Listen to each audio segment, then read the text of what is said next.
All right, guys, what's happening? Blazing Press here once again. Robert with you, breaking it down, getting to the nitty gritty, getting to the gist of what's really happening, putting the pieces together, making sure that we all see the big picture. I hope you're all on board here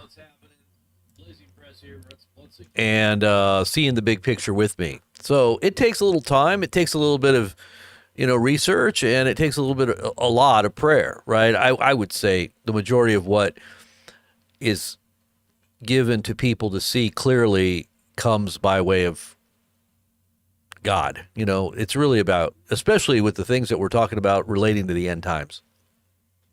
If you're looking at your Bible and you're prayerfully contemplating the content therein, as this is the God breathed, words of the Lord. You look at it when it says it's every word that was contained in the scriptures was given to holy men of old as they were moved upon by the Holy Spirit, right? And it's holy. You can say it's a divine message to humanity that was a record for us to look at, and ultimately was written in the code of life itself. I mean, you can actually see it within creation, the messaging of God. But he's literally giving us a heads up on what's coming. He's really showing us what we can expect, not just in time and space where we live and what has gone, before us, or behind us, but also what's going to come before us, what's coming on the back end, I guess you should say, in the future. This is what prophecy is all about. But it's also about giving you peace in the moment, in understanding your place in this grand scheme of God's plan, right? God's divine unfolding plan. We are all a part of it if we truly seek and trust and pray to the God that is truly the one that created all things. Now, you don't want to be praying to the wrong God.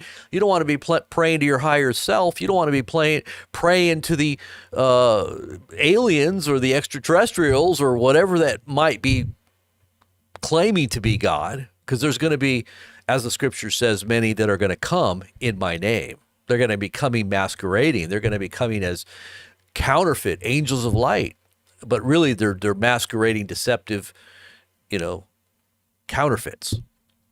Wolves in sheep's clothing. Angels that come masquerading as light, but they're really dark, demonic, evil entities that want to deceive. And they may even have a message that sounds like the gospel, because it does say and implies in the scriptures that there's going to be messaging that's going to be given, especially in that latter day, that's going to sound very much like what we read in our Bibles. It's going to kind of be cloaked with a gospel message, even talking about Jesus and about a spirit they're going to say is the Holy Spirit. They might be using the same verbiage and everything, scriptural quotations to kind of cover that different spirit. Paul said, another spirit, they're going to come to you preaching another spirit, a different Jesus, and another gospel, with not the spirit that we gave, not the spirit that we communicated, right? Because the Spirit of Christ is within the body of Christ, and that message is eternally the same today, yesterday, today, and forever, right? His word is forever fixed in the heavens. It cannot be when God spoke and created all things with his own word, it says all things are upheld by the word of his power. That means every subatomic particle. That means everything that is made that can be seen, we understand was made by and created by his own word. And who's the word? Jesus is the word. In the beginning was the word, and the word was with God, and the word was God. And the word became flesh and dwelt among us, and we beheld his glory, the glory as of the only begotten of the Father, full of grace and truth. He's the only begotten. You're not the only begotten. You can say, well, we're all God. We all have divine consciousness. We all are, the collective, revelation of God. We are God. There's people that even say that as Christians. I'm sitting here listening to people that say they're Christians, that say, Well, we're a part of God. We're all gods. Didn't Jesus say you are all gods, and that we're somehow assimilated into this whole God consciousness, and that when we recognize our own divinity, we actually assimilate to that whole, Gaia, everything is God. Nope, that's not it. That's not it. That's the lie of Satan himself. So when we really understand who the Word is, who the Word made flesh is, that would be the revelation of God's only begotten Son, who is our head. We are his body, right?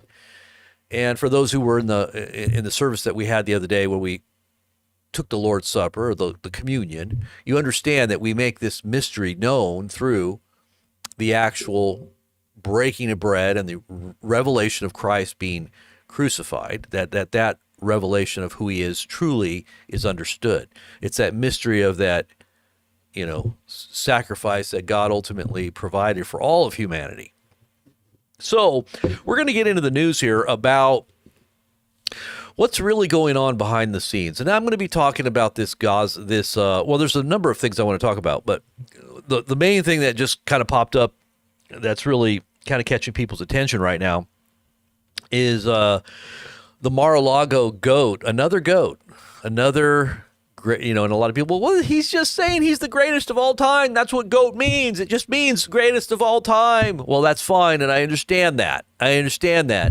But there's a symbolism there that's hearkening back to the goats and the sheep. The goats were the ones that were rejected, right? When you say you're a goat and you look at the Baphomet and you look at all the subliminal messaging that's actually being put out there, it's filled with pride. It's filled with arrogance. It's filled with boasting. I mean, really, isn't that contrary completely? And then money on top of that, money and gold, golden idol. I mean, when you talk about Trump looking in a mirror and seeing himself as a goat, it just harkens back to the Baphomet. But now you've got the goat idol that literally is covered in $100 bills that has Donald Trump's face on it. And on the bills, it says, "In Trump we trust," instead of "In God we trust." Doesn't that sound kind of idolatrous to you? And then it's got golden, private parts. I would say the goat actually is representing this, what Trump himself represents. It literally is an idolatrous idol. I mean, it's an idolatrous message that's trying to get people to, I don't know, maybe it seems like he's just bombarding people's mind with the fact that he is the greatest of all time. And isn't that what the devil would do? He would say, "Hey, I'm the greatest of all time. I'm the most awesome person that's ever lived on planet Earth, besides Jesus."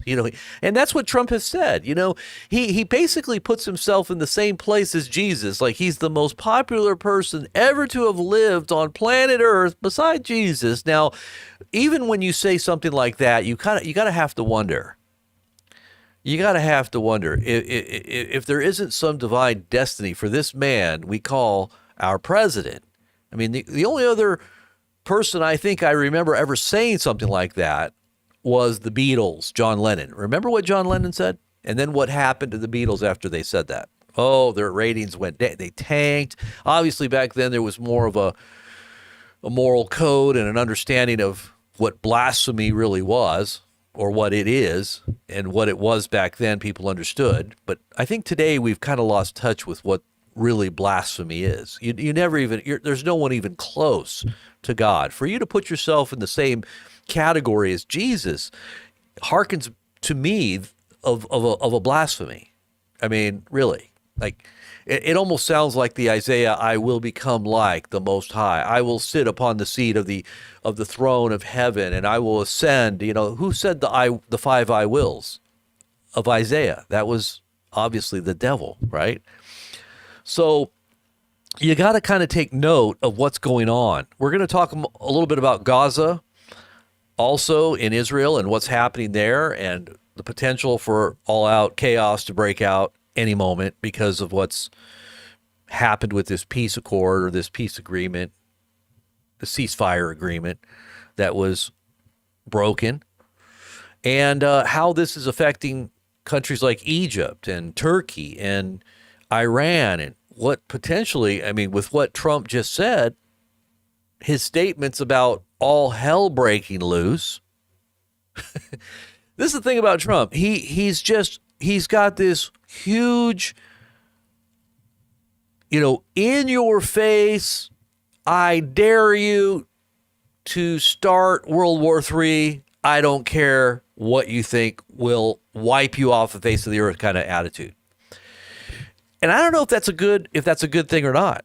I mean, you've got jihadists out there that really don't care. They think this is the time of their Messiah, and they believe, at least Iran does, in their brand of Islam.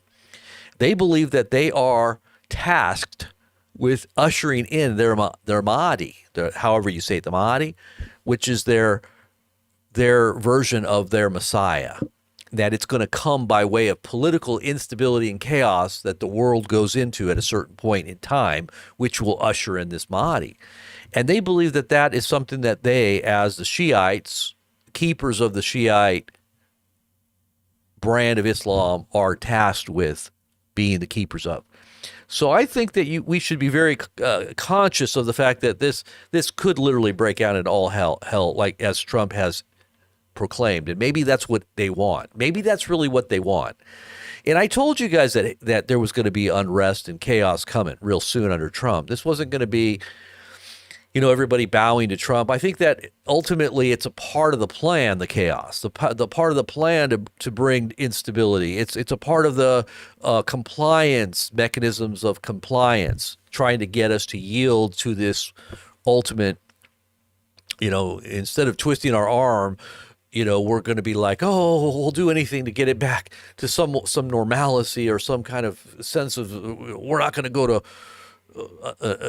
DEFCON 1 or whatever it is. DEFCON, is it DEFCON 1 or DEFCON 5? I can't remember.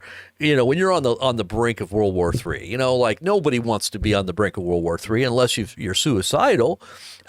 but literally, we could literally be at that point with the way these conversations are going, especially in the Middle East, and now also in Ukraine. So Trump's also made some statements about what he wants to do in Ukraine and how he wants to take over resources. I mean, it really sounds like what China's kind of doing and how they've kind of come in on the back end when we exited Afghanistan to take over all the resources there, whether it was the cobalt or the lithium deposits. Now we're doing the same thing over in Ukraine. And people would be saying, well, that's great. We're pushing our way. We're the most powerful country. We might as well demonstrate our power instead of being a paper tiger, let's go ahead and be the tiger, right? Well, the secret speech of the Chinese general said there could only be 2 tigers on one mountain, and China's not China's not going to be the one that has to go. It's going to be the other tiger. Who's the other tiger? That would be the United States. Okay. So are we going to still be the paper tiger? Or are we going to, now maybe this chaos, and I'll give you guys a little, illustration. I've talked to my wife about this too. And, I've kind of thought about the possibilities of what Trump could literally be laying out for the whole world through these dictates and through this raw demonstration of power, and also the rollout of all this technology, because this technology is controlling humanity's thoughts, actions, and physical bodies, and it's going to be controlling countries. Literally, it is going to cause all. This technology is going to cause all to either take and submit and comply, or be expelled and exterminated and or marginalized and then exterminated, because that's what it says, that you're going to die if you don't take it. You're going to be put to death. You're not going to be able to buy or sell, and if you're one of those rogue, they're going to find you anyway. So, there's nowhere you can really run and hide. All the technology's there. I mean, satellites are covering the whole planet now. I don't know if you saw the video that I posted yesterday about the coverage in the last 4 years since, the devil juice was rolled out. You all know that, the devil juice. We're on here on YouTube, by the way. Hello, everybody on YouTube. What's going on? Ever since the devil juice was rolled out in 2020, the coverage of satellite technologies over our planet because of SpaceX, or not SpaceX, but what the heck's it called?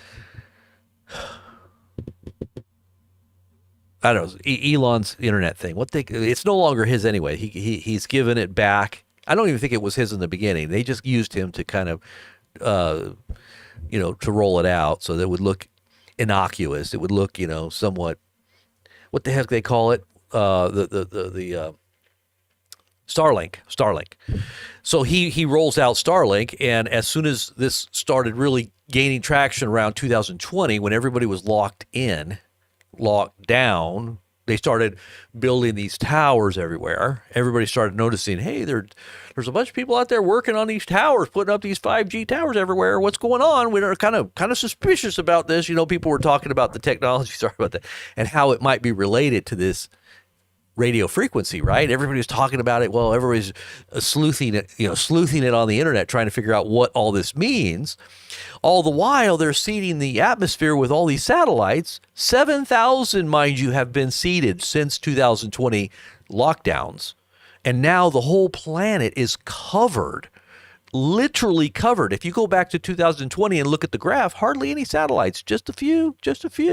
But now it's just blanketed so thick. There's not even one little space in between. You just got satellites rotating this way and rotating this way, covering every square inch of planet Earth. And what are they going to do with that technology? They're going to surveil, they're going to track, they're going to know, they're going to see everything, they're going to know everything, and this is all through AI and through cameras, high definition cameras. By the way, they've got very high definition cameras, but they're going to be beaming high speed connections to surveil everything on top of that.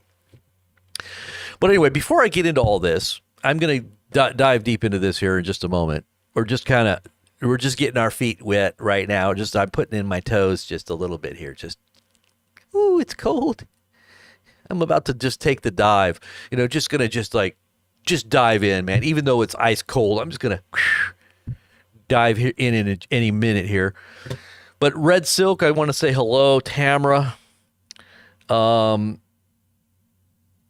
In but not of. How's it going? Kathy, Treasure, Josanne, Shadow Files, The Great Deception. What's happening, guys? Who else is in the house? Hey Jude, and looks like Ralph's in the house. Red Silk, God First, Sandra M, Ardu, God bless. Angela, good to see you all. Diana, how's it going? Isn't it crazy? All right, so we're going to get into the information here. And I'm going to go and I just kind of give you a little preview of what we're kind of going to get into before we get into it. And thank you. I in but not of, thank you very much. I appreciate that. So let's look at some of the information here. I thought this was pretty interesting stuff. Let's go ahead and look at the idols first.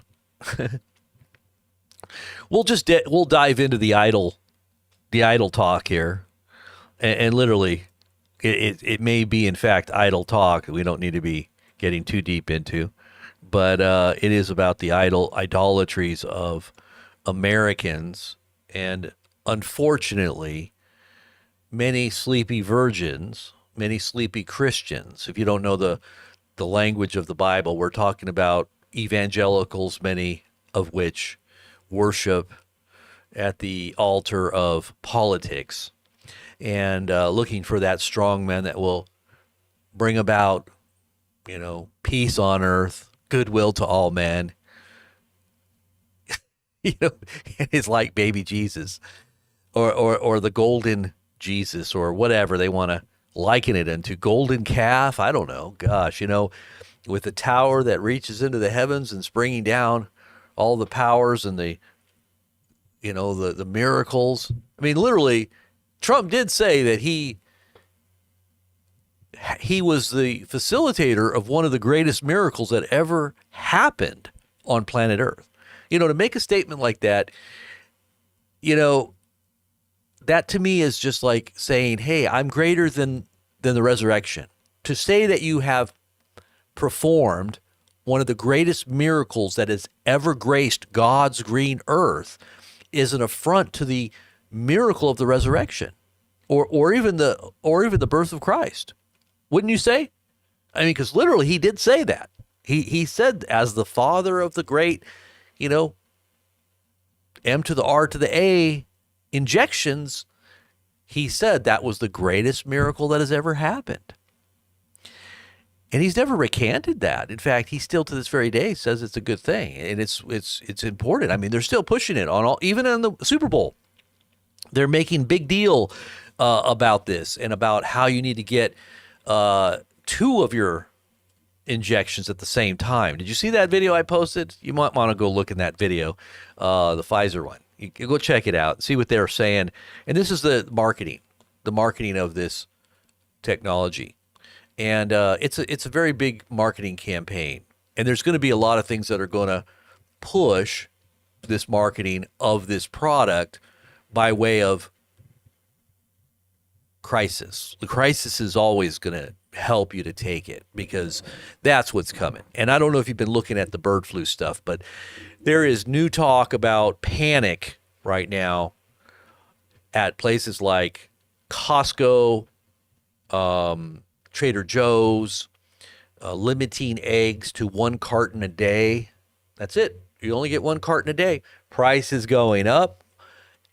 That is even if you can find the eggs. People are going on egg hunts, they're saying, all over trying to find eggs.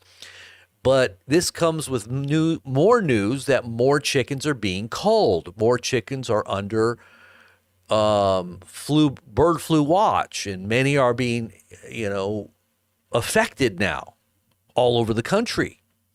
But this is exactly what we told you was coming. So this shouldn't have you guys that are listening to this broadcast taken by surprise. I've been warning about this for at least 1.5 years. And I've told many of you to go buy your chickens. And anybody that's been listening to me for any length of time know that this is a mantra, because this is a sign that we're getting close when these things begin to happen with the chickens. I told you they would be laying golden eggs. Chickens would be laying golden eggs, and that you needed to get yourself some chickens. We're talking about $1 an egg right now. There's a flat of eggs. One lady's like, I can't believe it. $30 for 30 eggs. So you're talking about $1 an egg now at some places. And these prices are going to continue to go up until eggs completely disappear. And then even your local farmers or local backyard chicken people that have chickens are going to start being bombarded by the public trying to get their eggs, and they can't provide eggs to your community. They're one little operation. People use eggs it's a very large amount of eggs just one family uses. I mean, I know my family what we use. How many eggs we use. It's crazy. That's why we got chickens. But anyway, so we're going to be seeing that problem ramping up. You're noticing the prices of things even going up now with the tariffs now. And I told everybody, hey, if you're going to get anything that's coming from China, China's now putting tariffs on U.S. We're putting tariffs on China. They're putting tariffs on things like lithium batteries and energy things that have to do with electronics, everything that they do really. But I think the main thing was electronics and energy, which I think has to do with lithium batteries. So anything that has lithium batteries is going to go up in huge price. So, if you're smart, before this really, bites in, there's still product that's in the United States right now that are in warehouses. And if you're talking about things like EcoFlow, I'll just give you an example from our own store. EcoFlows. Those are the solar lithium battery generated solar power, right? Those things are going to double in price. So if you've ever thought about getting one, you need to get it now because there's still some in the warehouse. But once those that are here in the United States are gone, they're going to have to order more. But they're going to have to order them at a high price because they're going to have to go through the tariffs on both ends, I think. So you're talking about an exponential increase in price. So like I said, I'm just giving you a heads up. If anybody does want a solar generator, go to packingheat.co. We still got some. We're trying to, we haven't really been pushing our store, but I'm just putting this out because I think if you're interested in actually, you thought about getting one, you should do it now. Here we go. Let's go ahead and scroll over to the golden idol himself, the goat. It says the internet reacts to the golden hoofed Trump cash covered goat idol at Mar-a-Lago. And it says that it's covered in $100 bills. They're Trump bills. They look just like $100 bills except with Trump's face on it. And there's a little alteration to the actual wording. Instead of in God we trust, it says in Trump we trust. And Trump has actually autographed this. He thinks it's great. This is great. He loves it. And it happens to have golden private parts and golden hoofs, which I think is interesting. And she seems to be very happy about it.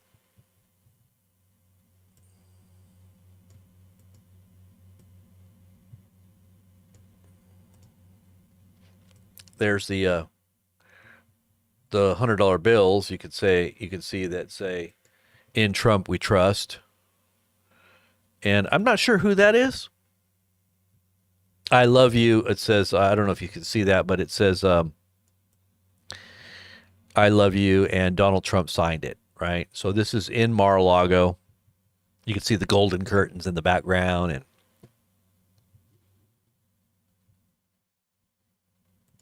amazing, isn't it? Amazing times that we're living in. And this is the bill. It says the novelty $100 Trump bill used to make the statue, and it says "In Trump we trust," 2024. So a lot of the comments are interesting to read here because it says this is literally an example of graven images the Bible says one shouldn't worship. But here we are with phony Christo-fascists doing just that. And really, the Christians are the ones that are behind a lot of this craziness, trying to, in some way, make excuses for it, and looking the other way, getting a little uncomfortable, just ignoring it when brought to their attention. I don't know. It kind of harkens back to the golden Trump idol that they brought to the Reawaken America tour. I don't know if you saw that. It was just this big, fat Trump gold idol that people were actually getting their pictures taken with and bowing down to. I mean, literally. It goes on to say it's literally the second commandment. People are saying it's like these people don't actually read their Bible, but they're really like to use it to punish people they think are beneath them. Don't care about nothing. Don't care about nothing second, except for that Second Amendment. I guess he's trying to act like, and a lot of people criticize on the left. I'm sure a lot of these people are on the left, but I think that there's a lot of Christians that are out there that are very uncomfortable with this and have been, like myself, and that have seen this coming from a little ways away. Some of the Christians that maybe, and most Christians are about the Seven Mountain Mandate. Their hope is in this world, so they're looking for a political solution, and they're looking for natural worldly peace. They're looking for that security of their economy, and they're really not caring about the real truth about what Scripture really does teach about your relationship to God and how it's supposed to look. And so they're so consumed and invested in the things of this world that they don't really take into consideration what this could be if it is a grand deception and their eyes are closed to it, they're actually, taking it in hook, line, and sinker. And now they're going to be trapped. They're going to be cooked. They're going to be caught in that trap. The Bible says it's going to come like a trap. It's going to snap like a trap. Be careful that day doesn't come upon you like a trap, and a trap is very quick. And people are going to be trapped. How bizarre this, and it is extremely. And by the way, Vance is a very strange kind of guy. I know he wears eyeliner, and he's actually talked about being gay in his past, and he has kind of gay mannerisms. We were watching him on one of these videos that he posted, and J.D. Vance is a strange guy. I mean, he's a likable guy, and he's articulate, but there's something about him that it just kind of has a gay feeling to it. He has a very gay feeling to him. And I know there were people that were talking about his background, but and having and he's had a very troubled upbringing, but he's connected to this Palantir company that's going to be the hub of all this technology they're rolling out, that's going to basically bring all the pieces together. And this company is going to be the hub of all that new surveillance, tracking, Internet of Things, Internet of Bodies. It's going to be basically putting everything together. And he's very deeply invested in that too. So I'm kind of wondering if he was picked for that reason, because he does have that veneer and that image of being kind of a likable, kind of, one of us kind of guys, but he came from nothing, and he's the American, symbol of the American dream, raised by his grandma, didn't have really parents but anyways, it's very odd. So there's a lot of talk online about this, and you can just go through here and just read all the different comments about these idols, these idolatries. But anyways, that's kind of what's going on with the idol. But I was looking at this as well. Daniel chapter 11, verses 45.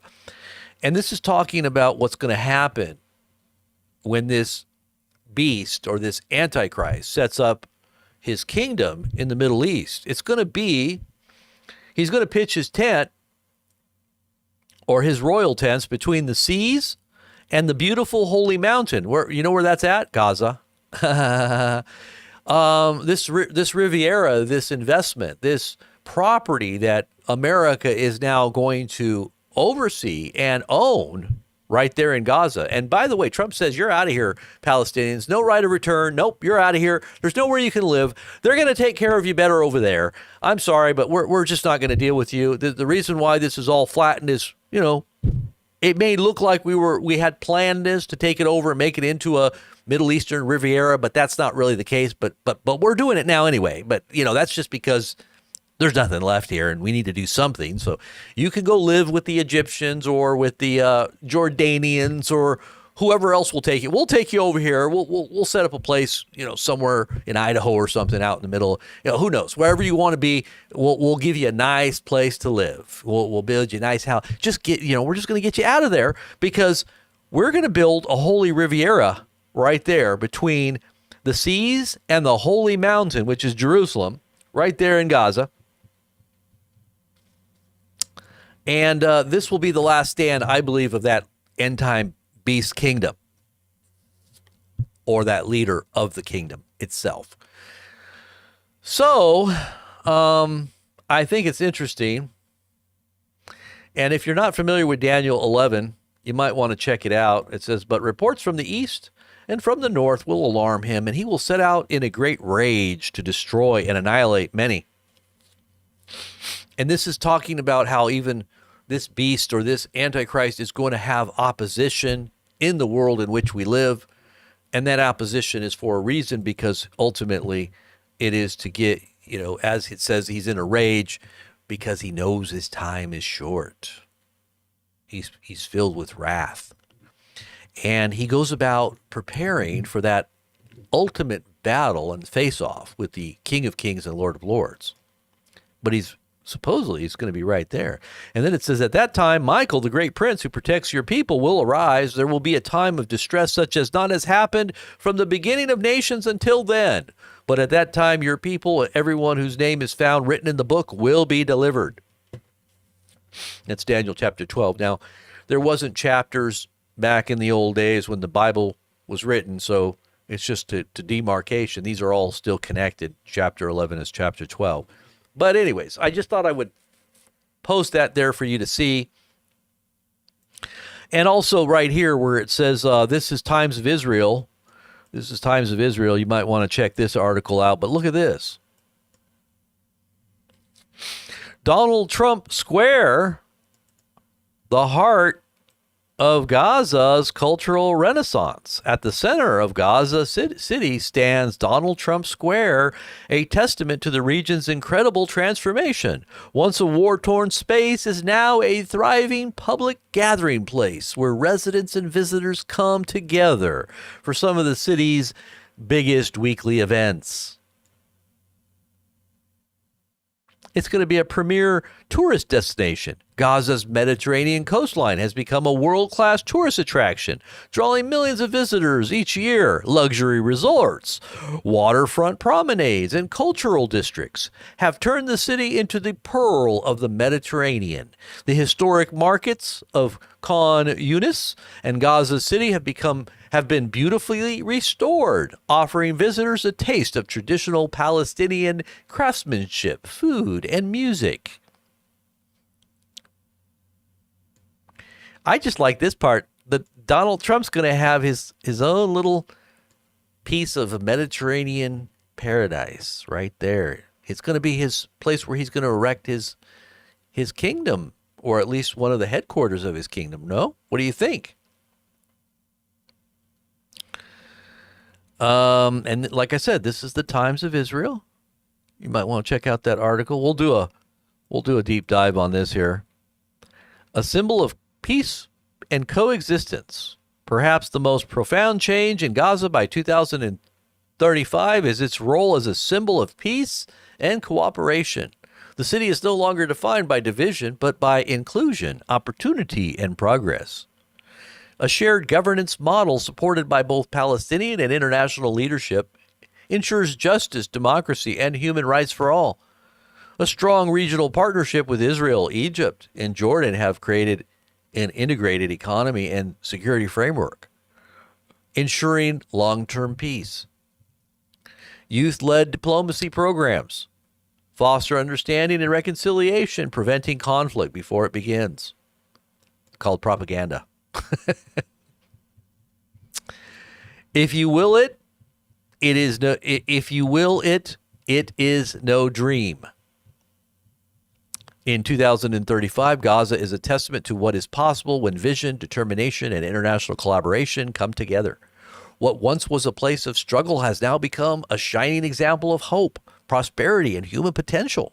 The world looks at Gaza and sees not just a city, but a movement, one that proves that even the deepest wounds can heal, and that peace, when nurtured, can create a future more beautiful than ever imagined.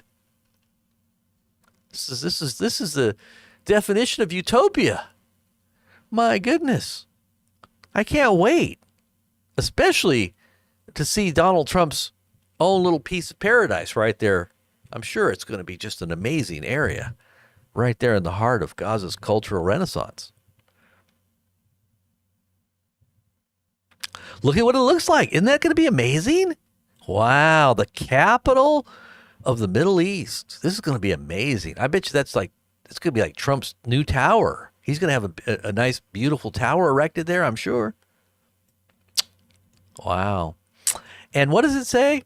And it says, let's go over that one more time. And let's go and let's just read it in the New International Version. And he will pitch his royal tents between the seas. That would be the sea right there off the coast of Gaza. And the beautiful holy mountain. That would be Jerusalem on the other side. So that would have to be right there in this cultural Renaissance zone. So these end time events that happen in Israel that many have talked about, this great end time epic battle between the Antichrist and Christ himself as he returns, happens right there in that region. And he's going to have his cultural area right there where he develops his seat of government. Maybe that's going to be the center of this new kingdom. Wouldn't that be interesting? What do you guys think? Let's see what else we got here.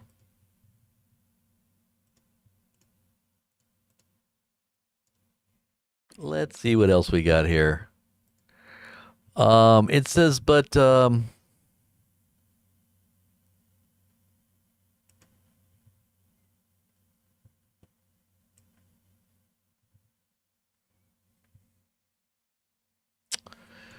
it says that he will honor. In Daniel chapter 11, he says he will not honor the God of his fathers, but he will honor the God of fortresses, a God which his fathers did not know. He shall honor with gold and with silver and with precious stones and pleasant things. Isn't that interesting? And then it says he will act against the strongest fortresses with a foreign god, which he shall acknowledge and advance its glory. This foreign god. Which foreign god are we talking about? Maybe Apollo or Apollyon, or what that represents, the rising of Osiris, right? These foreign gods that are prominently displayed inside of Trump's penthouse on Fifth Avenue. Could that be what he's talking about there in Daniel chapter 11, verse 39? And it says,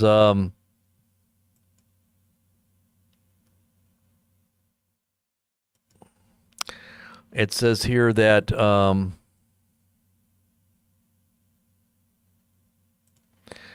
let's see what this says here.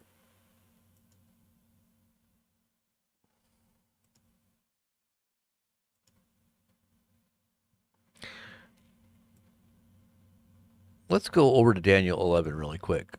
Oh, we were at Daniel 11 actually, but let's just look at the whole thing in context there, because that's actually Daniel 11, what we were reading at before.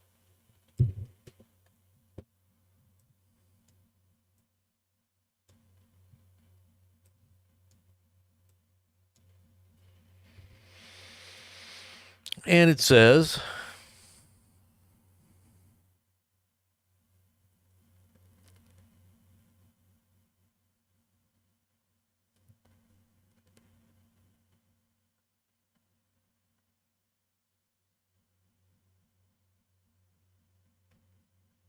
I think it was 13 what I was reading before there, right?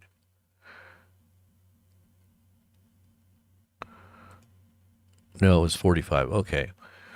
Let's just take a look at this and just see what it says here. It says,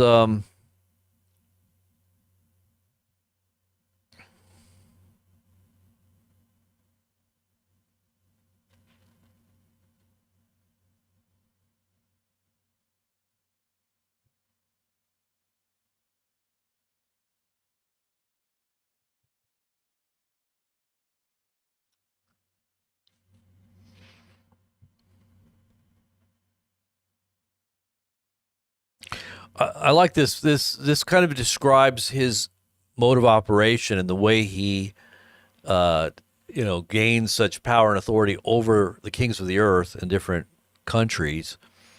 It says that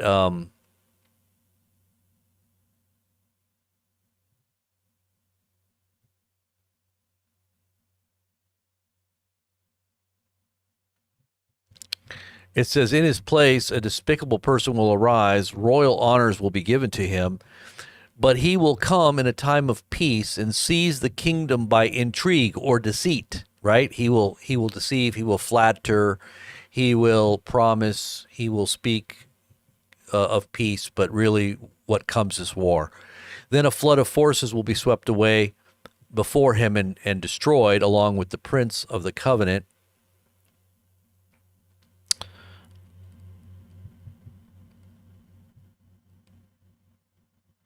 Now there's probably a lot of overlay to going back in history because some of these prophecies have dual prophecy messaging. But it says, after an alliance is made with him, he will act deceitfully, for he will rise to power with only a few people.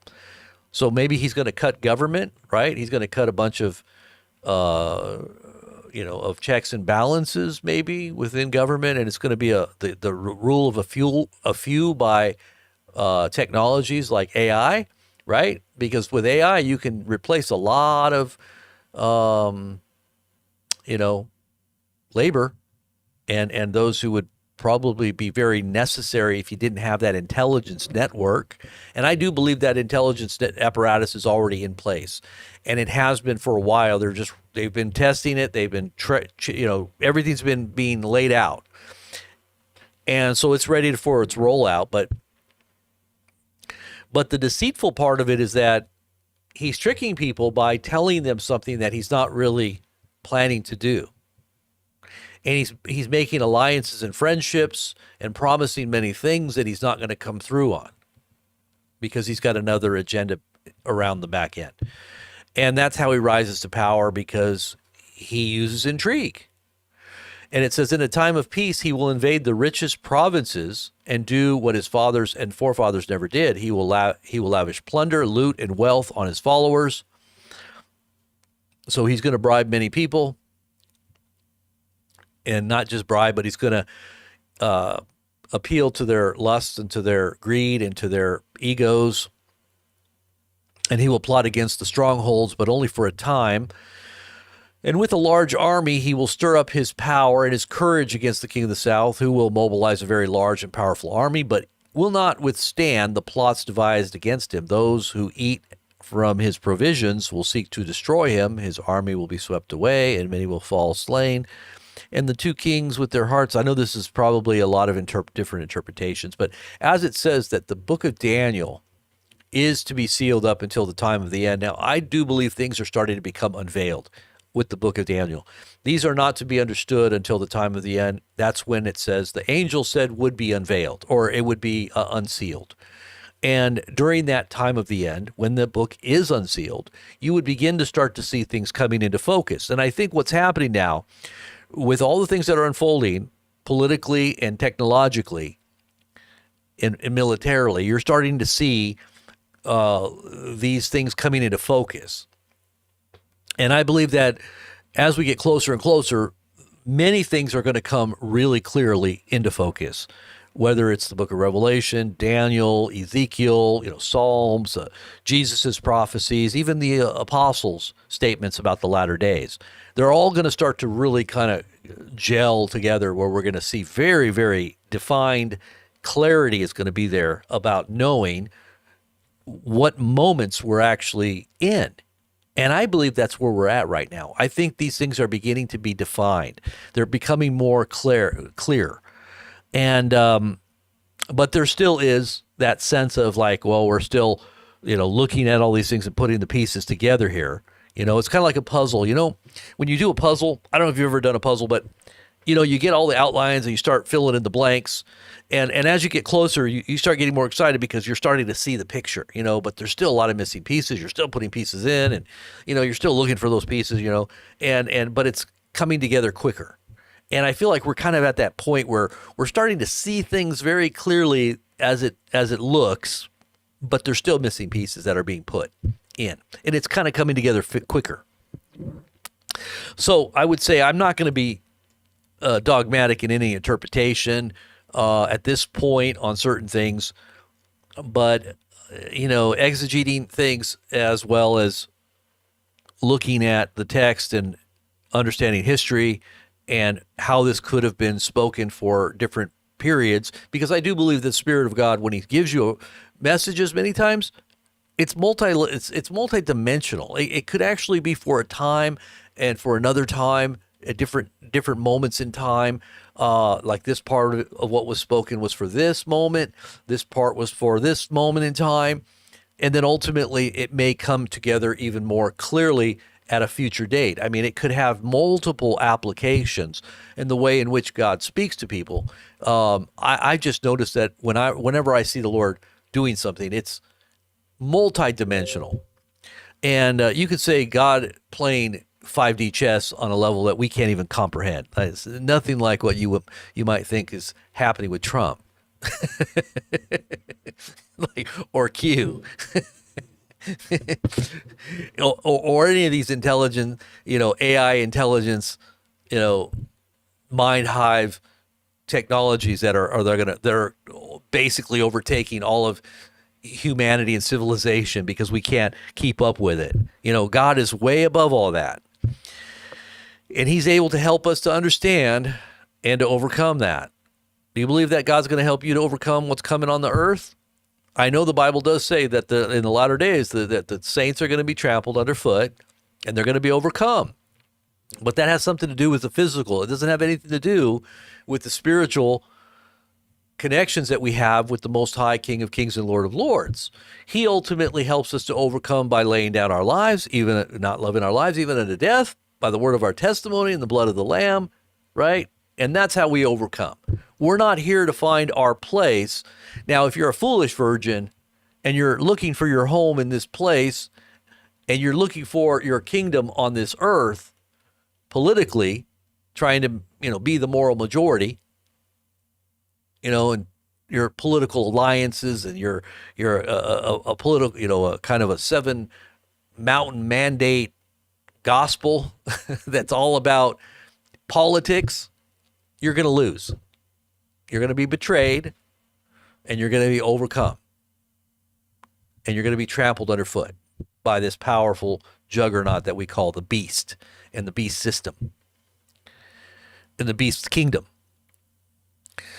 And it says, at the appointed time, he will invade the south, and let's see, ships of Kittim will come in, his heart, blah, blah, blah, blah. Let's see, with flattery, he will corrupt those who violate the covenant. But the people who know their God will firmly resist him. Oh, who would that be? You and me? Those who those with insight will instruct many. For a time, though for a time they will fall by the sword or flame, or be captured or plundered. So like I said, there's going to be a persecution, it looks like, and those who know the Lord are going to resist. They're not going to go along with it, even in spite of the fact that they're going to be persecuted, as it says here. Are you willing to be persecuted for what you know to be true, or to hold on to that which is dear, which would be even more than your own life, would be the knowledge and relationship that you have with God? Would you be willing to do that?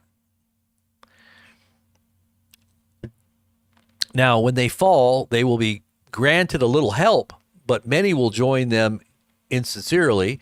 Some of the wise will fall so that they may be refined, purified, and made spotless until the time of the end, for it will still come at the appointed time. And I just believe that has something to do with those like Peter. He fell, he denied the Lord, but it was for the purpose of processing and refining and causing him to really truly depend with the help of the Holy Spirit for the next time when he would truly give his life. And ultimately he did, just like many of the apostles gave their lives for the cause and for the name of Christ. Peter was crucified upside down, right? But it says, the king who exalts himself, then the king will do as he pleases and will exalt and magnify himself above every god, and he will speak monstrous things against the God of gods. He will be successful until the time of wrath is completed. For what has been decreed must be accomplished. He will show no regard for the gods of his fathers, nor for the one desired by women, nor for any other god, because he will magnify himself above them all. Now, if it's true that this Antichrist is possessed by Satan himself, then there is no other gods that he would honor beside himself, right? He is self-absorbed in this darkness of a black hole that his heart truly is. If there is a heart, if you could even say that an angelic being has a heart, but he's filled with lies and wrath. And it says that he will be judged by the King of Kings and Lord of Lords until that decree, that it says the decree that must be accomplished. That decree that must be accomplished, and that decree, I believe, is the overcoming and the ultimate binding of Satan and destroying him by the brightness of his coming, right? And then it says, and in their place he will honor a god of fortresses, a god his fathers did not know, with gold and silver, precious stones and riches. He will attack the strongest fortresses or countries with the help of a foreign god, and will greatly honor those who acknowledge him, making them rulers over many and distributing the land for a price. Oh, so he's going to be divvying up land for a price. Kind of sounds like what they're doing with Gaza. Didn't he say he was going to I just heard this in the news. Didn't Trump say that he was going to divide up Gaza to the different states in the U.S.? How many of you guys heard that? Did anybody out there hear that? I think I heard something like this today in the news. Let me see if I can find this.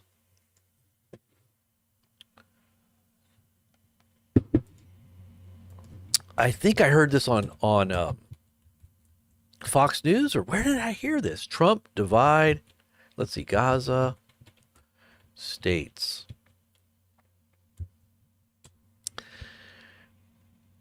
Yeah, okay, well, here we go. Trump wants the U.S. to own Gaza, could be Middle East, could let Middle East states help rebuild. Okay, so maybe it's Middle East states that I heard. Middle East states?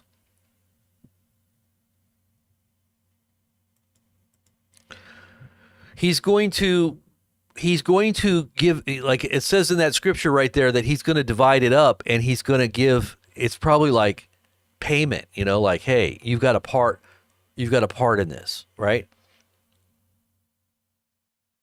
Let's look at this really quick. This is Fox News.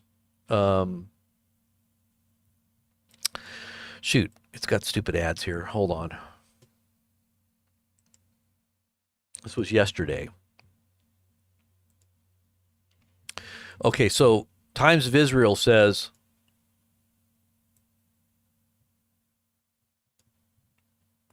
Trump will own Gaza. U.S. will own Gaza. Middle East states can help rebuild. U.S. may let some Gazans in.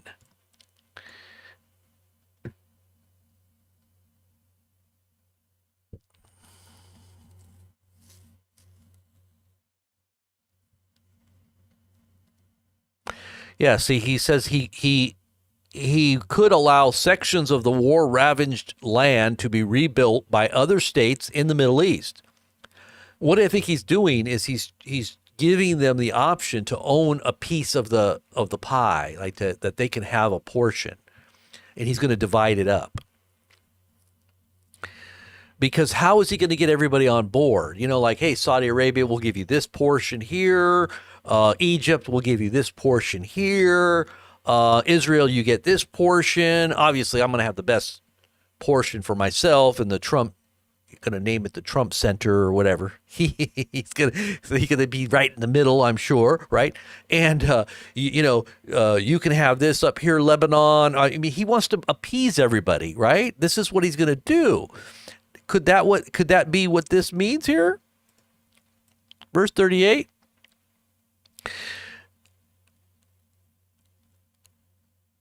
It says, he will attack the strongest forces with the help of a foreign god. And by the way, Gaza has been the stronghold of all this Middle East chaos for I don't know how many decades. You can go back probably 100 years. I mean, at least 60, 70 years.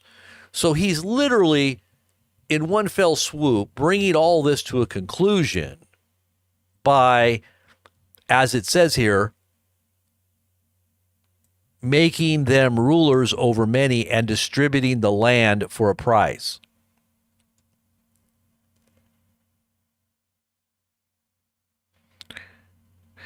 It says, and he will greatly honor those who acknowledge him, right? Anybody who acknowledges his authority and his plan and goes along with it, he will greatly honor. And then he will also distribute. He will make them rulers, right? He's going to give them political favor. And they're going to, and remember, everybody says that anybody who Trump endorses wins, right? Anybody who he's against, they die. Their political careers are over. Nobody can stand before him, right? So it says then he's going to make them rulers over many and distributing the land for a price. What land would that be? Could that be the land we're talking about now? Let me just see what this says here. H. Or for a reward. So it says he'll distribute the land for a reward. So not for a price, not that they have to pay, but it says that word for price is actually a reward, like he's going to pay them with land. Like, here's some land, just like I said. So he's going to make, yeah. It says, at the time of the end, the king of the south will engage him in battle. That could be Egypt. Right? Egypt is all arrayed right now and not going along with Trump. Did you hear what Egypt said today? They're not going to go along with Trump's plan. Did you see that? So they would most likely be a southern kingdom, right? I would say. And they've amassed all of their troops and their tanks. I saw pictures yesterday of all the tanks on the border. They're closing Rafah. They're closing all the gates right now. So there's no entrance in or out. And now Trump is saying that all hell is going to break loose if this isn't resolved by, what did he say? By the weekend? Which is, he's giving 7 days, I guess. It says, but the king of the north will storm out against him with chariots, horsemen, and many ships, invading many countries and sweeping through them like a flood. The king of the north. Some would say that that's Russia, but he will also invade the beautiful land. This might be the betrayal, the moment of betrayal, right? There's many that prophecy teachers say that this person, this Antichrist, will betray Israel, the beautiful land, and many countries will fall, but these will be delivered from his hand: Edom, Moab, and the leaders of the Ammonites. And these are basically regions that we could probably find on a map today. And I'm not exactly sure what countries these are right now, but it says he will extend his power over many countries, and not even the land of Egypt will escape. Really? He will gain control of the treasures of gold and silver and over all the riches of Egypt, and the Libyans and the Cushites will also submit to him. But news from the east and the north will alarm him. Now that has to do with, in prophecy, we've heard that this relates to the kings of the east, right? When the Euphrates dries up, it makes a pathway for the kings of the east, which would be a 200,000 man army, which many say is China. And has the Euphrates dried up? It has, hasn't it? Recently? Yeah, the first time I think ever, the Euphrates has dried up so that there's pathways across now.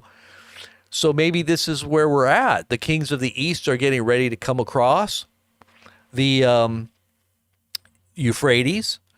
And it says that there's going to be these demonic powers that are going to be released from the Euphrates at that time too. Remember the frog, it says the spirits that are like frogs that draw all the kings of the earth to battle, right? These demonic forces draw the kings of the earth to battle. It says, and then the north might be related to Russia. Because if you look at Israel and you go straight up, uh, what is it? Not in latitude, you're going to go. We're going to run right into Moscow. So the capital of Russia, straight due north, if you were to take a map and look, would be Moscow. So some would say that that's the king of the north. So the king of the north is going to alarm him, and the kings of the east, or the king of the east. And then it says, and he will go out with great fury to destroy many and devote them to destruction. He will pitch his royal tents between the sea and the beautiful holy mountain. But he will meet his end with no one to help him. And that, many have said, is when the Lord himself returns and destroys him by the brightness of his appearing and the breath of his mouth and the sword, whatever he comes with, the Lord himself, right? What do you think about that? I'm looking at your comments right now. I'm kind of curious what you guys are thinking about this.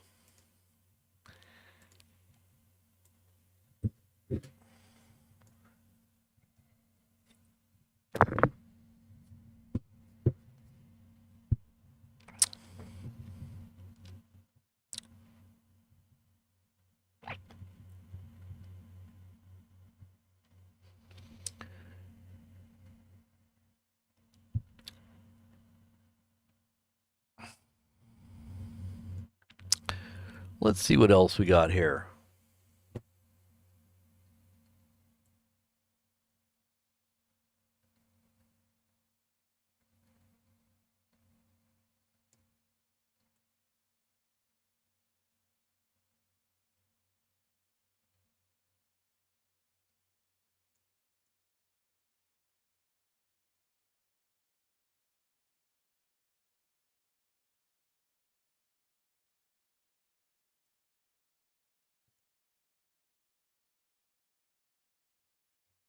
Hmm. Now think about this. Have you ever seen these data centers with the CPUs and how they have them stacked up? They look like, well, they're made. Much of the material that's making up these data centers and these, it's like where the AI is going to be quantum computing its information. It's going to be going through these data centers. It looks like fortresses. Literally, it looks like gold, silver, right? What makes up all of these data centers and these computer systems? Gold and silver.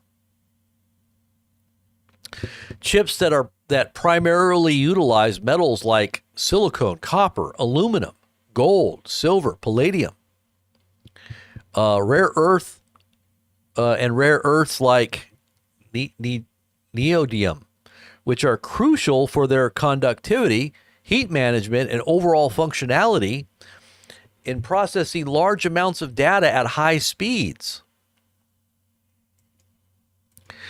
And it says, with copper playing a particularly important role in interconnects and data transmissions. Now, what did we see in the news today about phasing out copper pennies?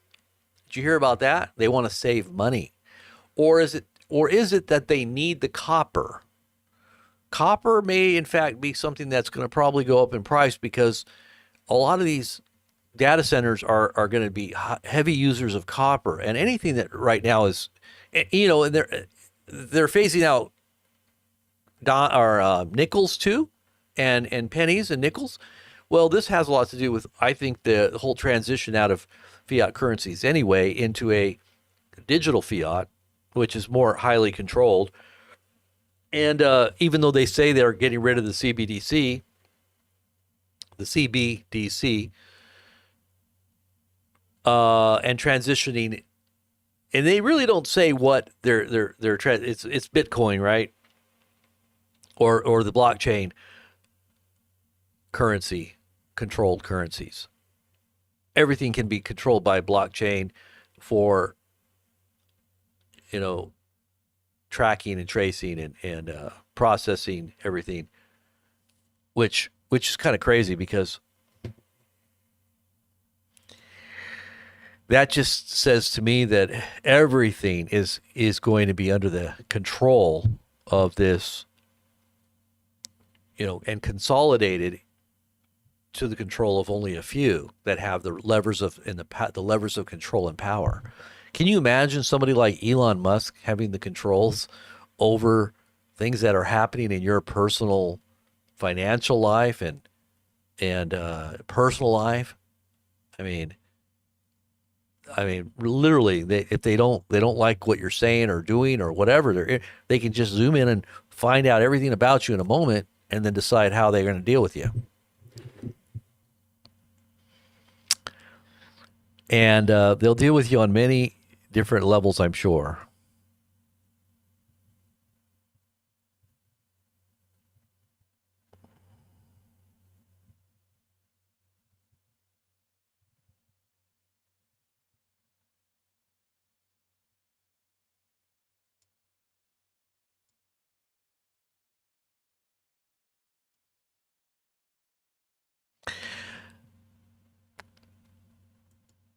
And I think it's interesting that they call it the Golden Dawn,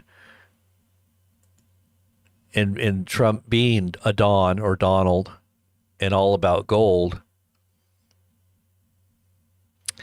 And Elon's talking about this platform being the collective consciousness of humanity. Did you know that? He's talking about X being, he's talking about his platform. The everything app where they want everything to go through that portal, buying, selling, all your data, everything that's going to be connected to you biometrically is going to be going through that everything app, which is X, right? And what does Elon say about X?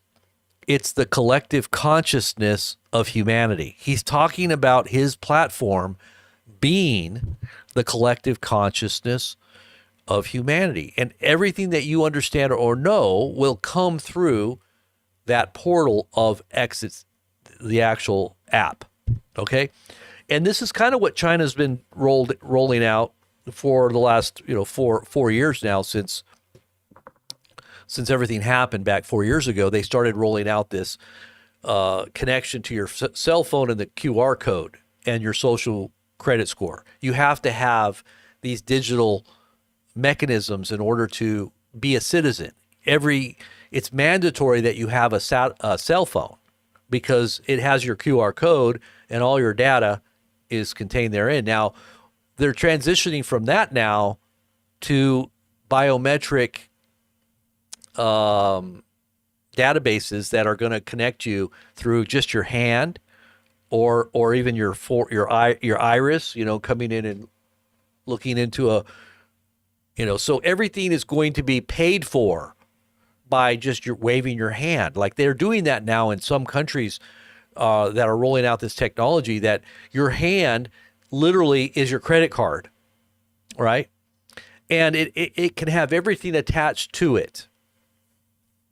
All your information, all your records, all of your, who you are, your health records, your financial records, your personal background and history of who you are, what you are, everything about you is going to be connected to your physical body. You won't even need passwords for anything.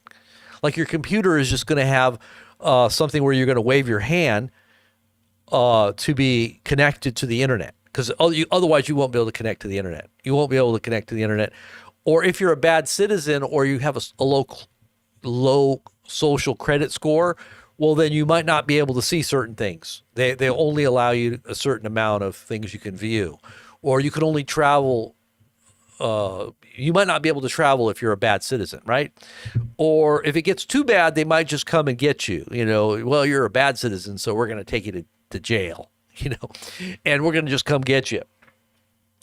And so how do they know these things?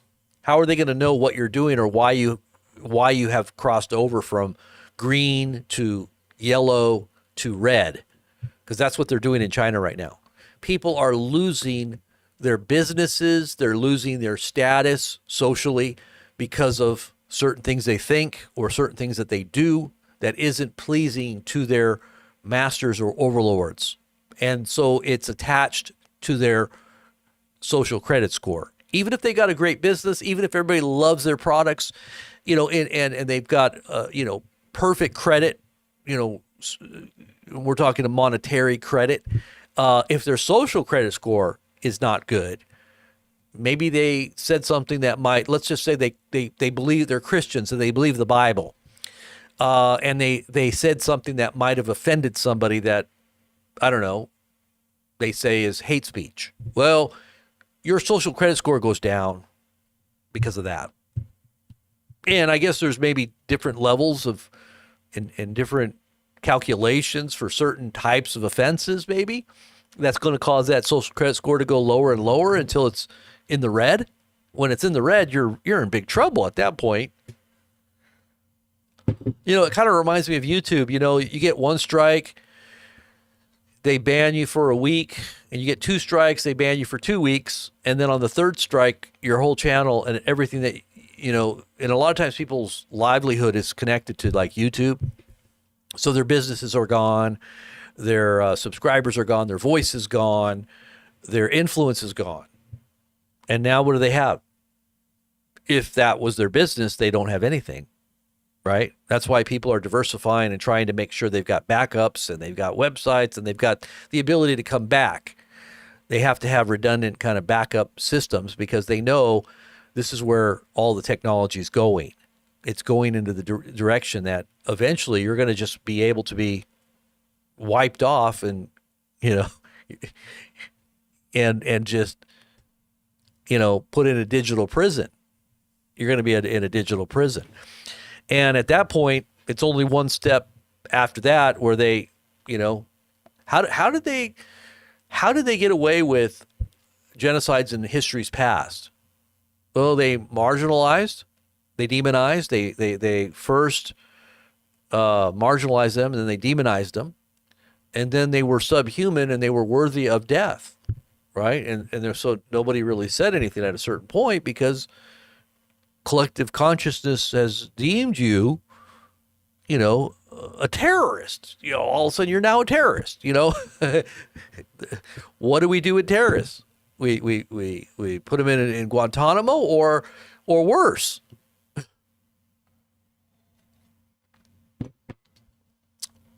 So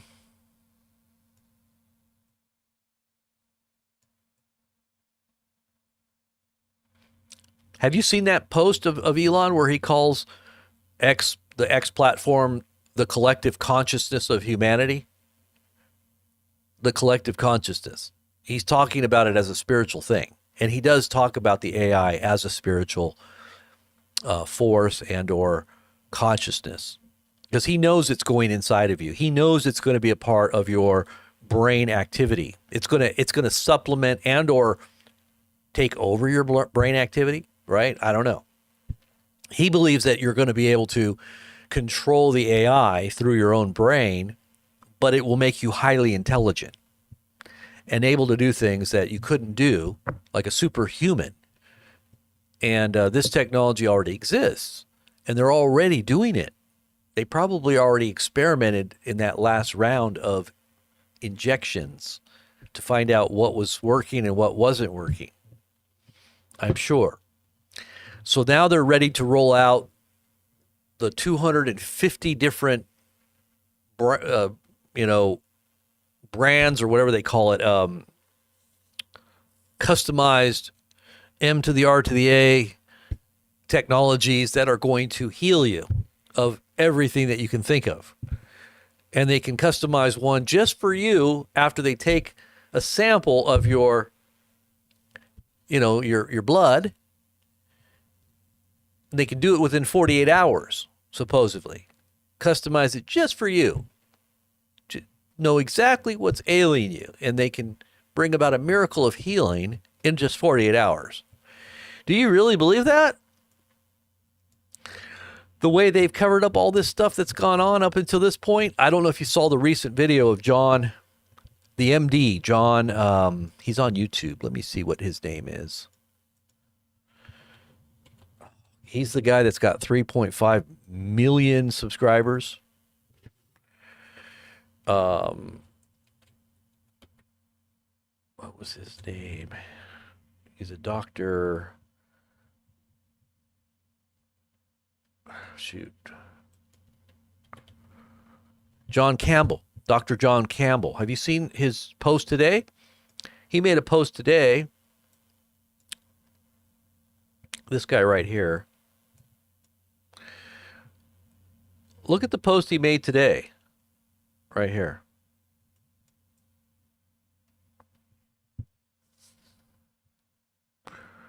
And he gives all the charts and everything. This guy literally has 3.5 million subscribers, and he himself started to criticize, the devil juice because he took it. He promoted it at a certain point. He didn't want to, at a certain point he realized I think he regretted it, and now he kind of comes out and starts trying to show stats and how dangerous this is and how many people are dying from it.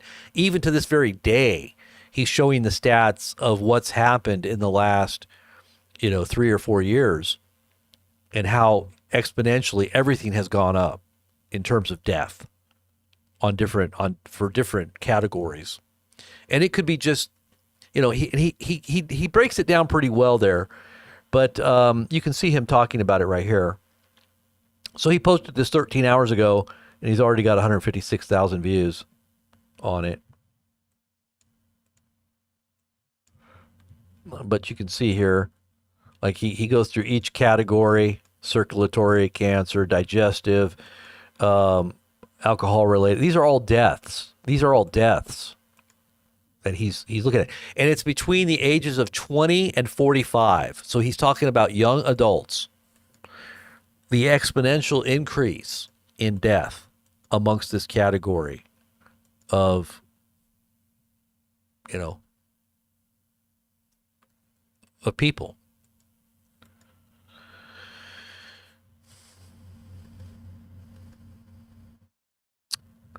So, yeah. I mean, look.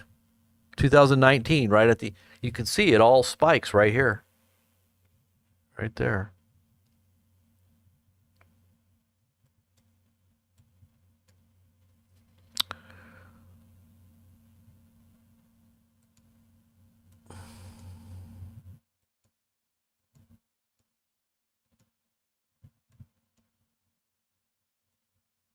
All right, let me look at some more news here on the Telegram page. If you're not a part of our Telegram page, make sure you get connected to the Telegram.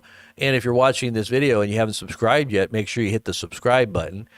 Whenever major event goes down, we're going to be covering it right here. We may be simulcasting it, but we do let everybody know via our Telegram page, our Patreon page as well. Make sure you're connected to Patreon as a double, backup. Redundancy is always important.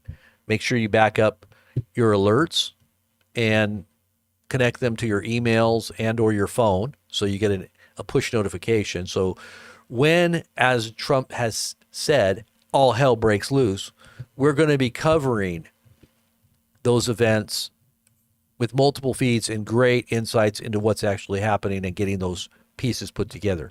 We usually have some of the best coverage, and I'm not just tooting my own horn here. I'm just telling you that we have the sources to bring you the best coverage in one place. And we bring in multiple feeds. We have lots of sources, whether it's Telegram feeds or forums or Reddit or Twitter, Facebook feeds, and just people out there that send us stuff. And we just know where to look. We got all the feeds to bring them all together. So when it does happen, you're going to want to know in real time what's going on. You're not going to want to find out after the fact, especially with some of the bigger events that are happening in our world.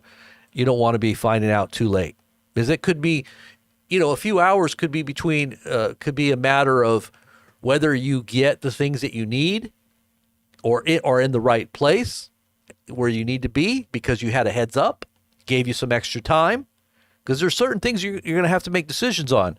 I believe as these things unfold and how it affects you and your family. I always say it's better to be on way ahead of the curve so that you don't get caught in the bottleneck of everybody trying to get through the door at the same time. You know what I mean? That's why I tell people, go out and get your stuff now, get ready and get prepared, have some foresight, get out there and get it while the prices are low and nobody's out there shopping. I'll just say, I'll give you an example of getting certain things that you might need in terms of food or other products. Don't try to buy it when everybody's desperately trying to get that little bit of resources that are left because something big has happened. Running through a small little door all at once. Have some foresight, see what's happening, and get out of the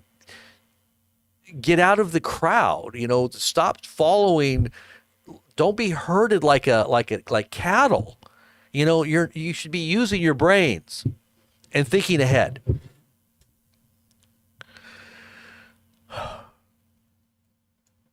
All right, so let's go ahead and look at this and see what wifey has posted for me today. I'm going to come and check and see what she posted for me. What kind of articles do I have, honey? Bunny?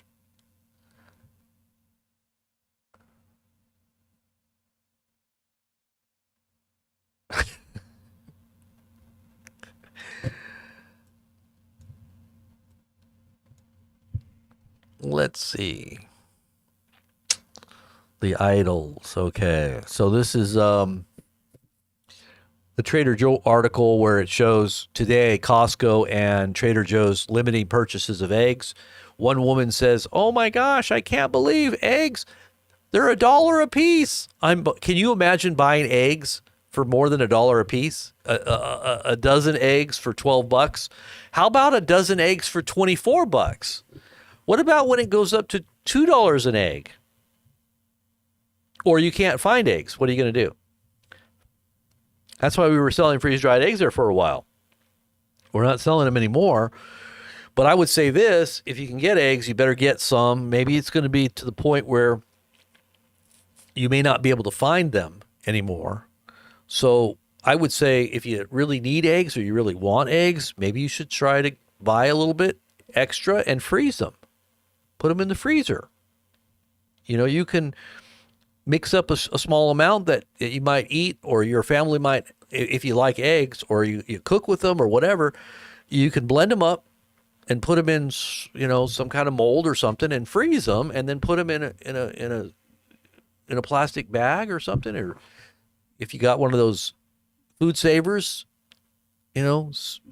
seal them in a food saver bag and freeze them. That is if you want eggs. Maybe you don't like eggs. I don't know. I think it's going to be affecting other animals too, like cows and chickens. Chickens are, I'm talking about chicken itself. You're going to probably see shortages in chicken as well. Think about getting some chickens this year if you can, if you have the ability to do it.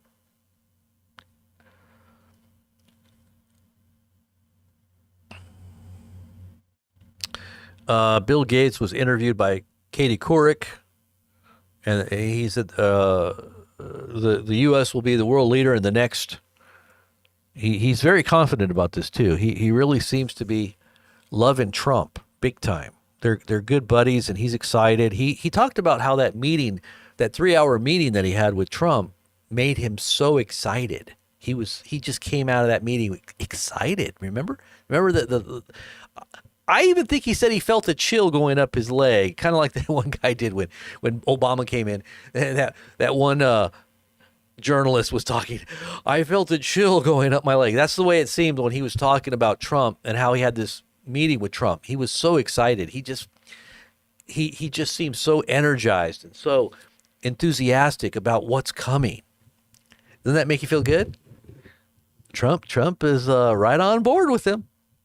But that's something we could have told you a long time ago. But everyone was like, no, they're making excuses. He didn't really know. He had bad advisors. He didn't really think that his people would actually take it. He wanted the Democrats to take it because they would all die. But he didn't want us to take it. But he didn't tell us because he's playing 3 or 4D chess.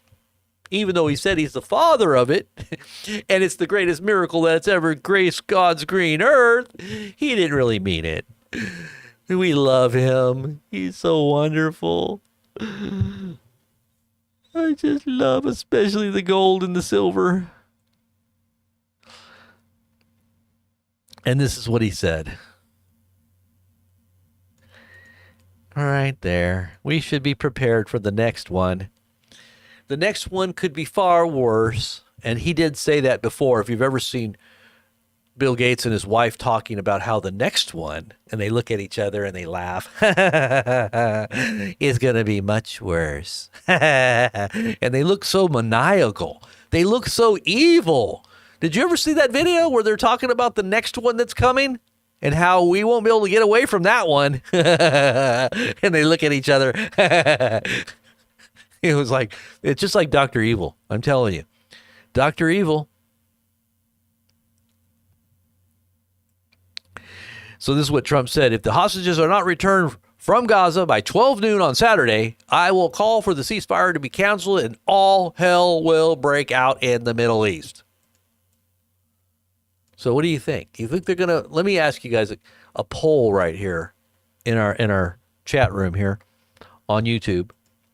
What do you guys think? Do you think that Hamas and all these Middle East countries like Egypt are all going to turn and follow what Trump says because of these statements? What do you think is going to happen? Is peace going to break out through strength and through his threats of all hell breaking loose? Or are they going to resist, and is all hell literally going to break loose? What's your opinion? If you think that they're going to listen to Trump, type 1. If you think that all hell is going to break loose, type 2. I'm kind of curious. What do you guys think?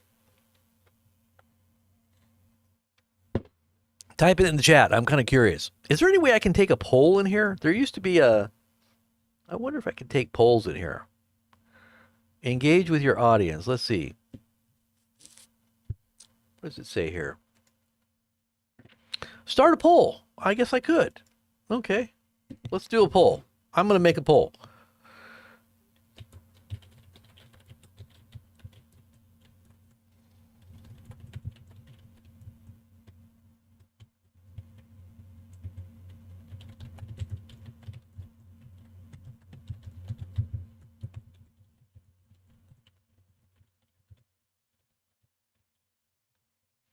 Okay, let's try that. How's that? Let's just see how that works.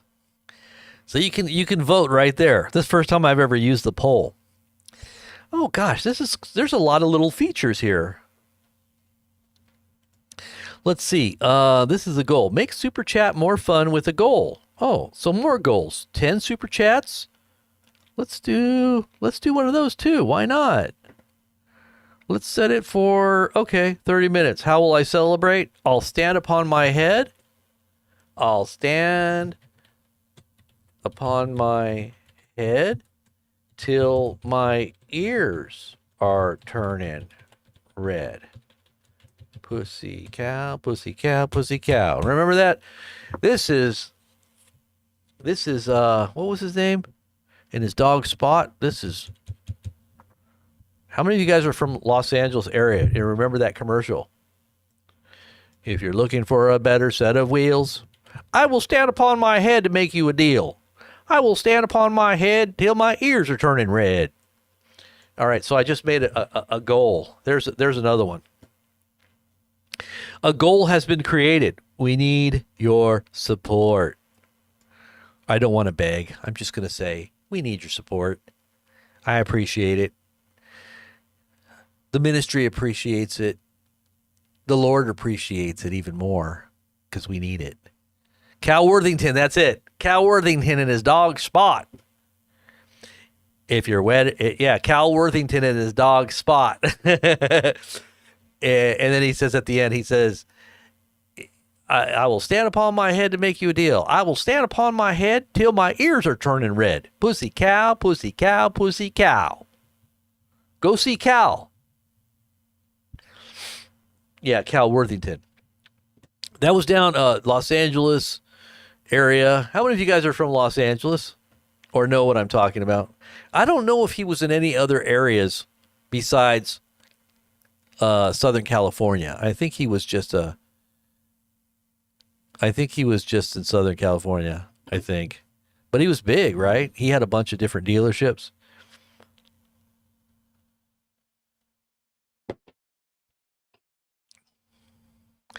Oh, go see Cal, go see Cal, go see Cal. I thought he said pussy cow. I got that all these years. I thought that's what he said. But see, I was a kid back then. I don't even know. Go see Cal, go see Cal. That makes sense. Yeah, that makes sense. So I had it all wrong. Go see Cal, go see Cal, go see Cal. But when he had all those animals, you would think that he was talking about a cow because he had cows. Remember, he would pull out monkeys and cows. He had lions. He had tigers. He had bears. I mean, he had elephants. He would bring out all these animals, remember?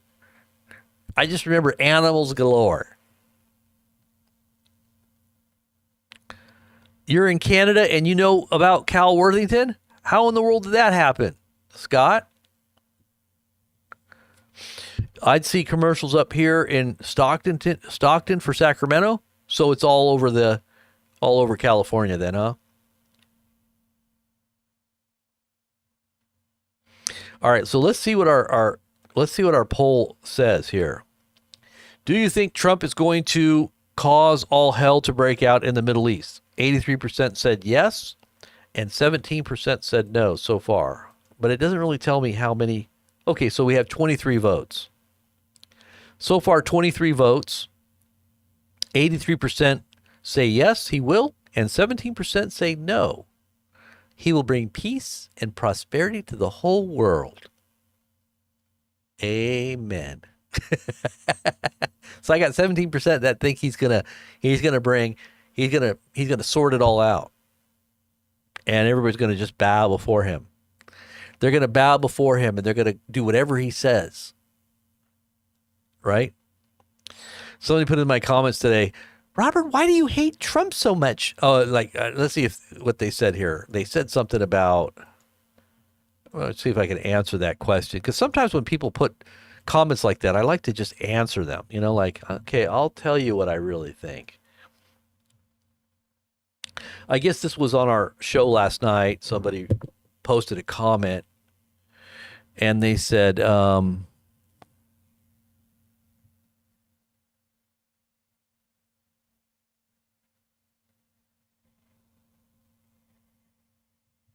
I don't see it here. Where'd that comment go? I guess it's gone. What's weird is that YouTube doesn't allow certain comments for some reason. It kind of hides comments. Like I have to go where it says sort by newest comment, and then I can see it. But if I just look at the comments, it shows that there's like 15 comments, but only 10 of them can be seen. It's really weird. I must be being shadow banned.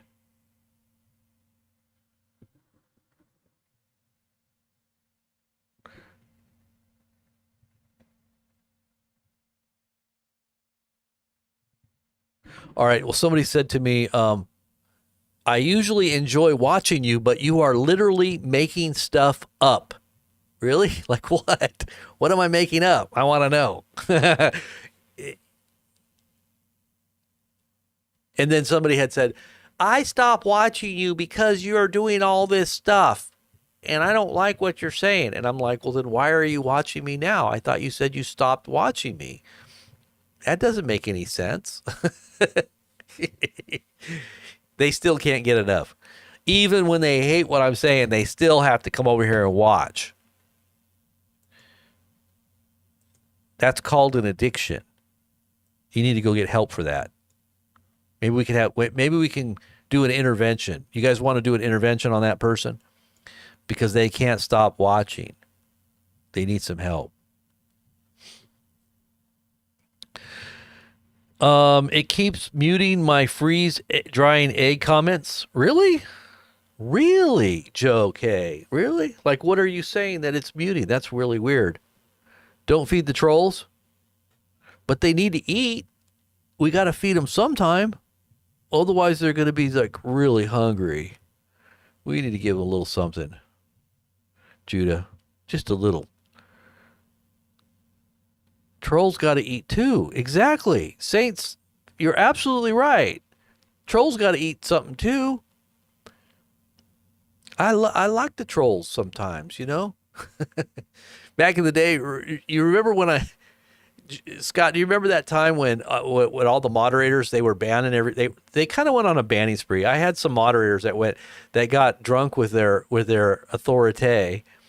And I noticed that people were kind of getting offended because anything that they would say that would be critical or something, they would ban. So I was like, okay, you guys, I said, today we're not going to have any moderators, and I'm opening the phone lines for any of the trolls that want to call me, and nobody's going to get banned. And so my moderators got all mad, and they like, there was about 3 or 4 of them. They were kind of banned together anyway, and they just quit. And I was like, okay, great. I didn't want these moderators so they were so like touchy about it. I think they just like to ban people. Have you ever been to channels where the moderators, like, you say something and the moderators just like, they want to ban you, they want to correct you, they want to show how powerful they are. Like, I am a classroom monitor. See my badge? I'm a monitor. Don't you dare say, stop putting caps on your, stop writing with caps or you're going to be banned. And if you say something, like you say something smart or something like, well, what the heck? I mean, what's wrong with that? You're banned. like, all right, we don't need people like that. You can't be doing that. We got to get rid of the mods. Yeah, people at Agenda TV do that, huh? I know. That's so funny. Here's your hall pass. The hall monitors. It's like, Trump, you're fired. Yeah, you're fired. They do that on the next door. What is that? What is the next door? I don't know what that means. I'm not sure what the next door is. Okay, so I got to end this poll. So 26 votes, 85% said yes, and 15% said no. So the vote is ending now.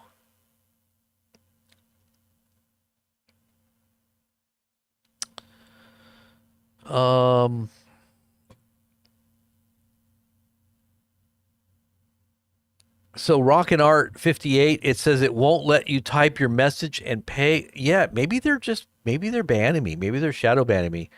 What were you trying to do, Rockin' Art? What won't it let you do? I know YouTube is kind of weird right now. I don't know if they're shadow banning us or what. Joe K says 3 of his comments weren't allowed to be posted. I noticed the same thing. When I post comments, it'll hide comments on my own channel. Like if I try to post a comment, it'll hide the comment. Like I can't even see it. I went to another channel the other day and I posted a comment and it sat there for about 3-5 seconds and I refreshed it and it disappeared. And I couldn't find it anymore. I was like, what? Where did the comment go? It just disappeared. Like 5 seconds. I posted again, disappeared. I don't even know why it does that.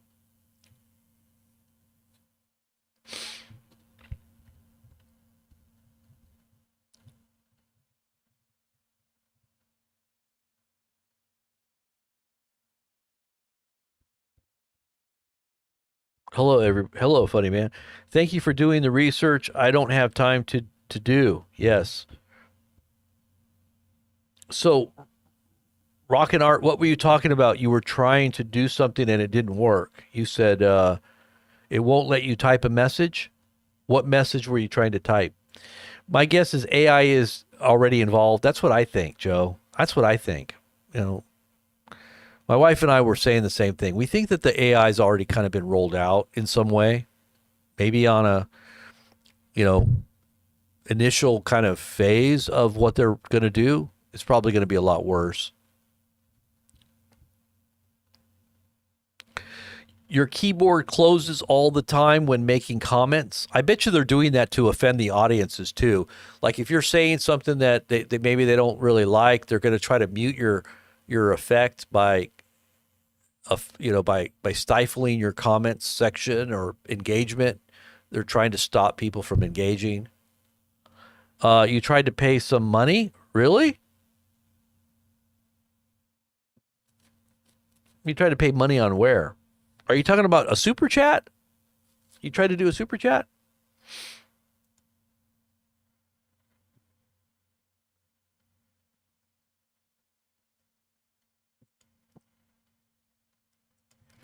Oh, I gotcha. A super chat. Okay.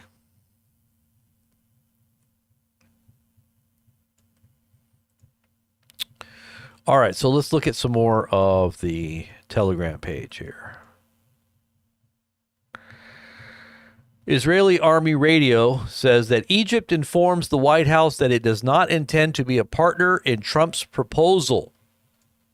I don't know if you saw the pictures or the video of Egypt's tanks amassed on the southern border. Did you guys see that? Or on their northern border with Israel? Or not with Israel, but with Gaza. Did you guys see that? And they closed the border entrance, or Rafah border crossing. So that's been closed. Here's another one.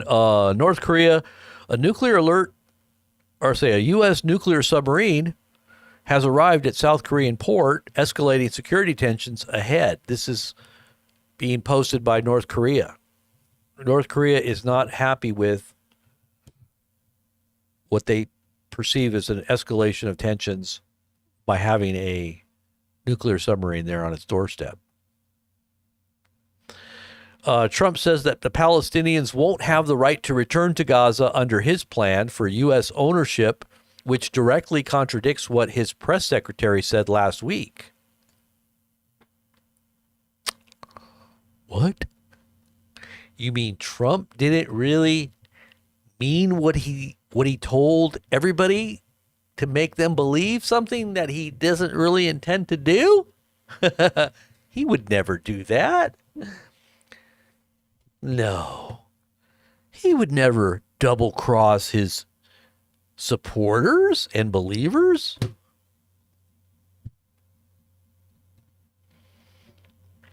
Here's a video that was on the Super Bowl that shows that Pfizer is going to be able to, with these M to the R to the A's, heal cancer.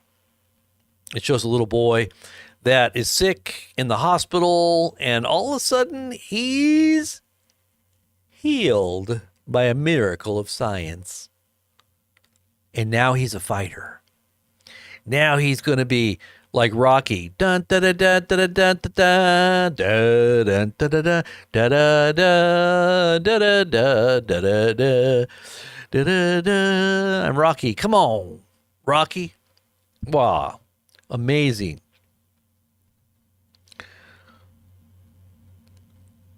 North Carolina introduces a bill to create strategic Bitcoin reserves, or a reserve. North Carolina.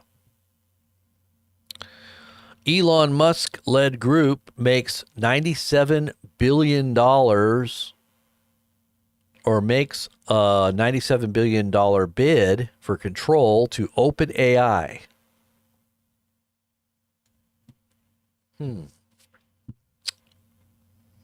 Netanyahu has informed Trump that Israel intends to postpone withdrawal of Israeli forces from Lebanon for a second time, and that Israel will not meet the February 18th deadline. Trump's like, whatever, go ahead.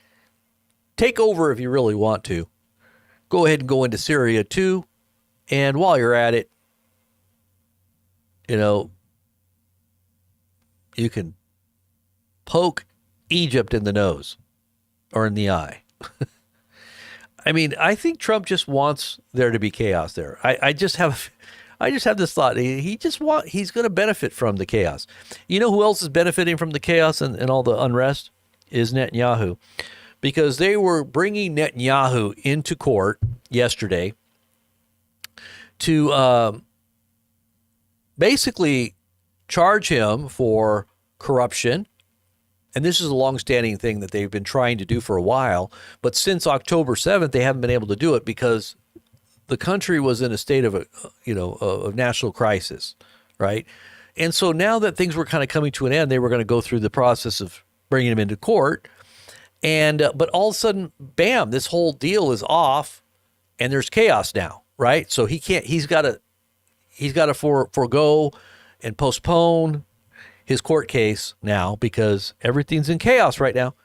So while he was in court, they were asking him about the Gaza Strip and what he was doing and why he's doing it. And you can see he's really uncomfortable. Like he knows he's in trouble.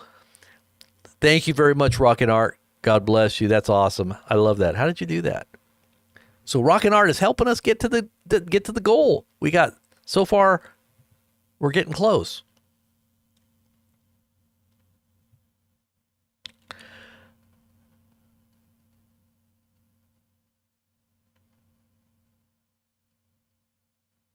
Yeah. But anyway, so this video here is pretty interesting of Netanyahu. Look at this. Let's see if I can show you here.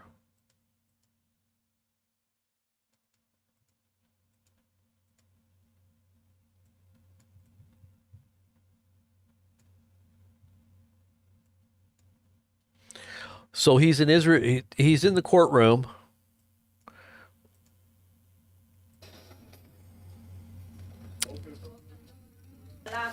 Look at what they say to him. So I'll read you what they say. They said, "Good morning, Mr. Prime Minister. Thank you very much for the political achievements." So he's got some that are, people, some of the journalists that like him, and there's others in there that don't, and they're saying to him, Prime Minister, don't you think it's time to get all the hostages out? Because what happened is Hamas has said today they're not going to release any more hostages. The deal is off. Israel broke their agreement, and so Netanyahu now is going to take them to task. Basically, they're going to probably just going to level. And a lot of this is what's bad is that a lot of these Palestinians went back. They're living in tents and everything else in their areas where they used to live. They went back to this decimated, hellscape. There's really nothing there. I don't know how they can survive by being there because what's really there for them? Nothing. There's no infrastructure. There's no, food. There's no supermarkets. I mean, they literally have to have aid flown in, which Trump said he's not going to do, and I'm sure the Israelis aren't going to do. And what other country is going to literally help them out? Probably none. At this point, I don't know. It would be, something that would go against probably what, the occupation of Israel there. And so these people are going back in mass to what they say is their homeland, and they're not going to leave, and they're going to stay. So you've got a humanitarian crisis still there at this time, but also you've got Hamas supposedly dug in to these underground tunnels everywhere, and they can come up at any time because they've been supplied, and there's a network of tunnels everywhere. It's like honeycombed all throughout the Gaza Strip. And they're going to come up at a certain point.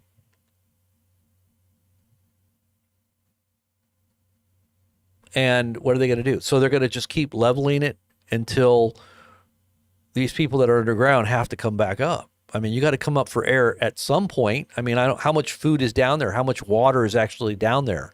I mean, literally, how long can these guys live underground?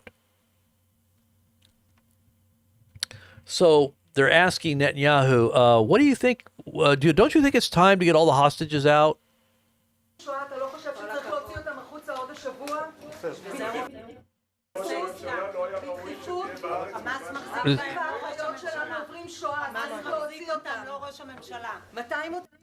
So this is him in court, And they say, they are going through a Holocaust. They are going through a Holocaust. So they're telling Netanyahu while he's in court, hey, they're going through a Holocaust.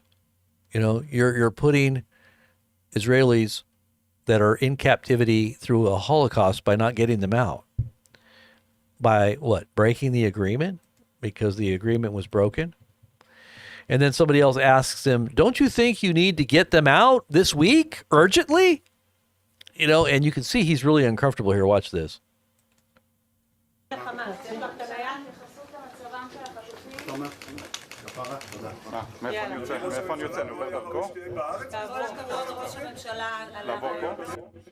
So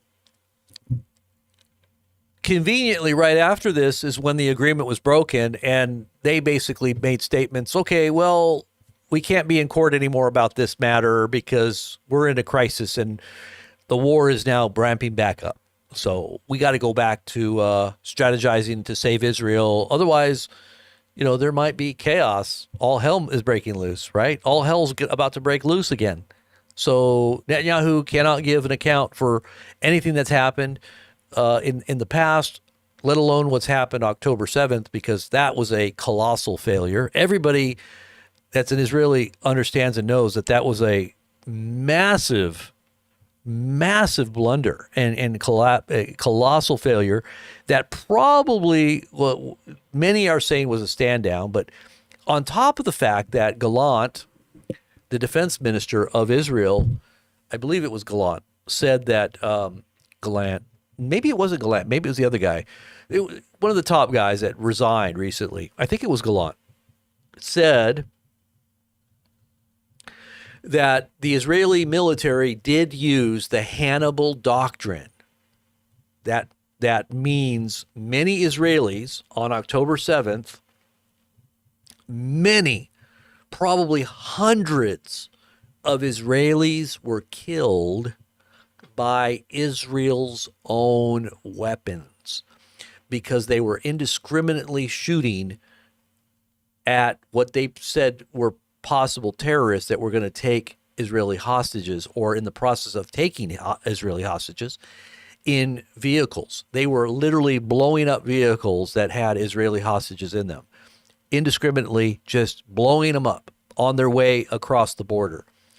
And that is what the Hannibal doctrine calls for, because they don't want to be subject to any kind of negotiation with an enemy that's going to hold them hostage and probably, you know,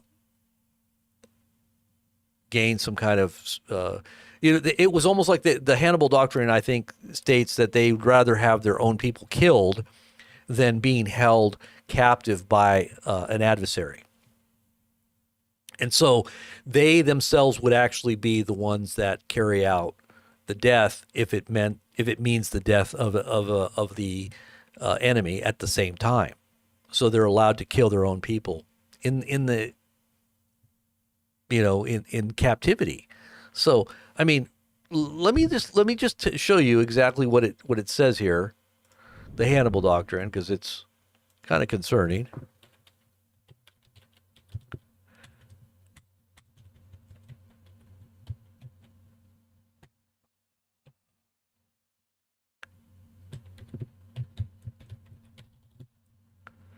Okay, so what it says according to this directive, or according to the directive, once it had been declared by a field officer, Israeli forces were to open fire on enemy forces carrying away an IDF prisoner.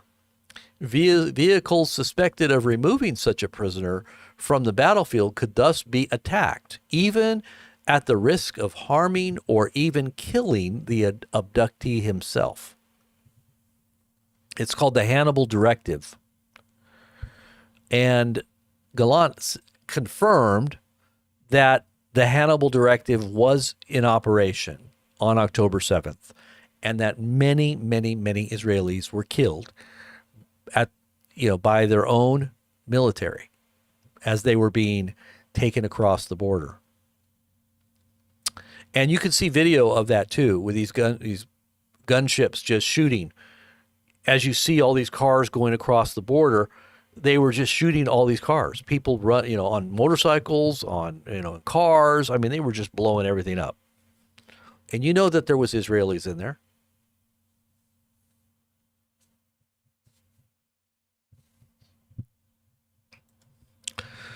So it says here, and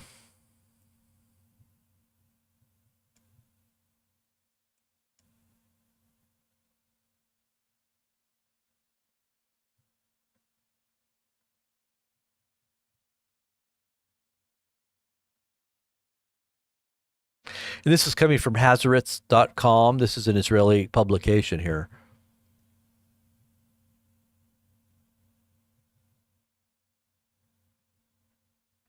Oh, you have to subscribe to read this. Isn't that crazy? You want to know how you can read it without subscribing? Just go to archive.is, put the URL in there, and put save. And it will pop up because it was archived 17 hours ago. Somebody archived it, so now you can go read it. Isn't that interesting that the Hannibal Doctrine, when was this posted? This was posted July 7th, and it was just archived like 17 hours ago? You got to be kidding me. That's amazing. How did that happen? This was posted July 17th, 2024, and they just archived it 17 hours ago. So it says here, so now you can read the article. Gaza Division operations and airstrikes in the first hours of October 7th were based on limited information. Reports were coming in with their significance not always clear. When their meaning was understood, it was realized that something horrific had taken place. Communication networks could not keep up with the flow of information, as was the case for soldiers sending these reports. However, the message conveyed at 11:22 a.m. across the Gaza Division network was understood by everyone. Not a single vehicle can return to Gaza was the order. So that means the Hannibal Doctrine, because there were obviously prisoners inside of those vehicles. At this point, the IDF was not aware of the extent of kidnapping along the Gaza border, but it did know that many people were involved. Thus, it was entirely clear what the message meant and what the fate of some of the kidnapped people would be. This was not the first order given by the division with the intent of foiling kidnapping, even at the expense of the lives of the kidnapped, a procedure known in the Army as the Hannibal Procedure or Directive.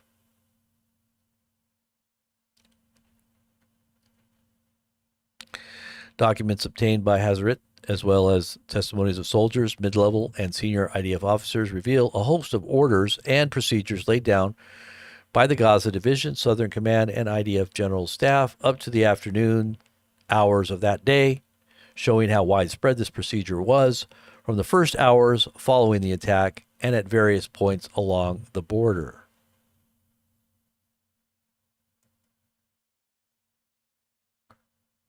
But anyway, so that's the basic meaning of the Hannibal Directive.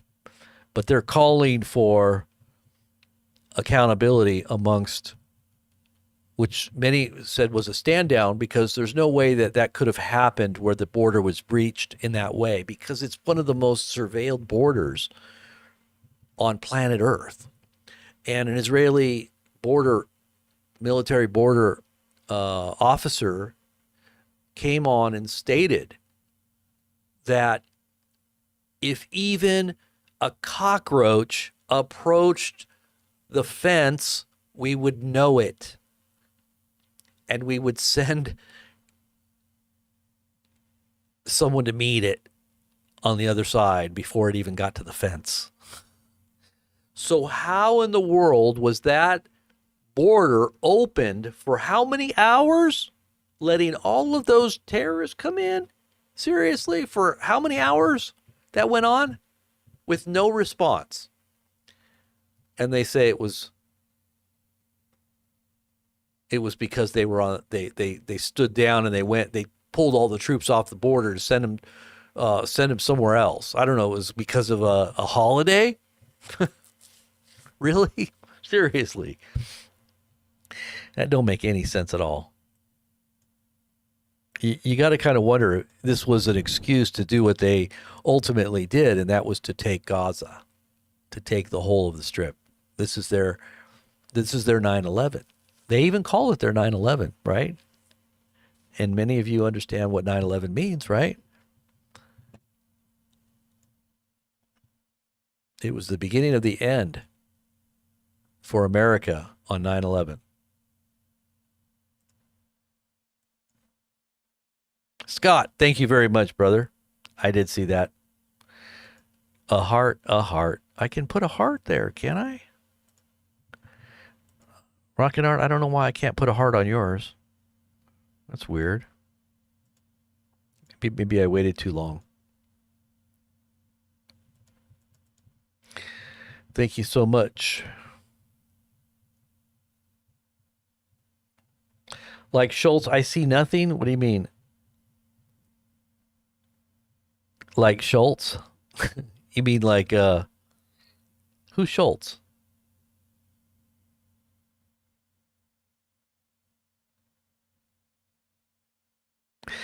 I open two browsers, one that I am not logged into, then I can see what is not shown to the public. What do you mean, JD? What are you talking about?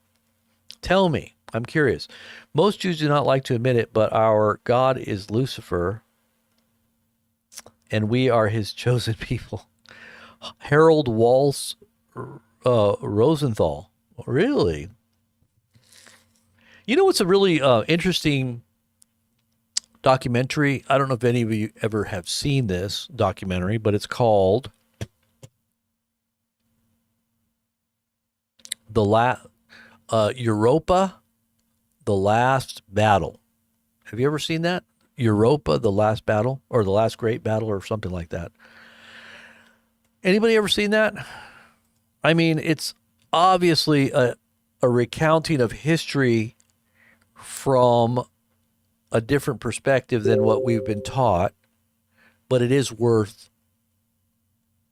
an unbiased listen, I would say. Even if you don't agree with some of the things that are said there, it is very much important for everyone to hear what the losers of history have to say. Because when the victor writes the historical account, it's always biased and it's always skewed and made to look a certain way. So you should always look at both sides. You've seen it, Team Alaska? Have you seen it?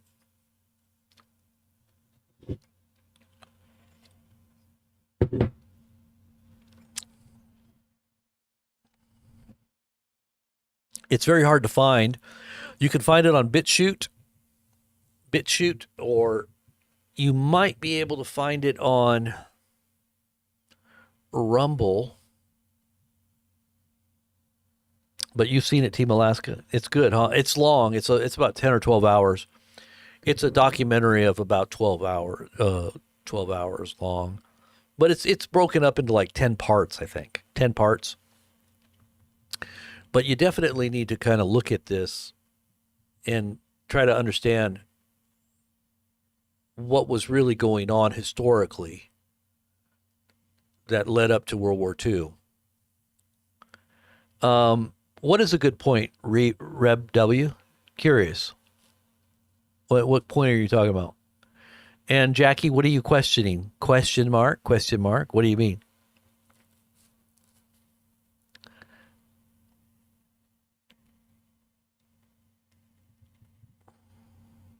Oh, it's called Europa.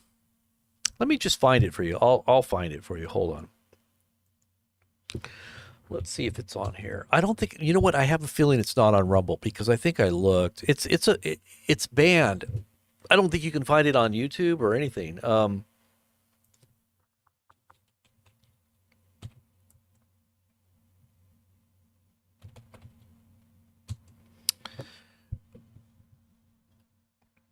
Let's see here.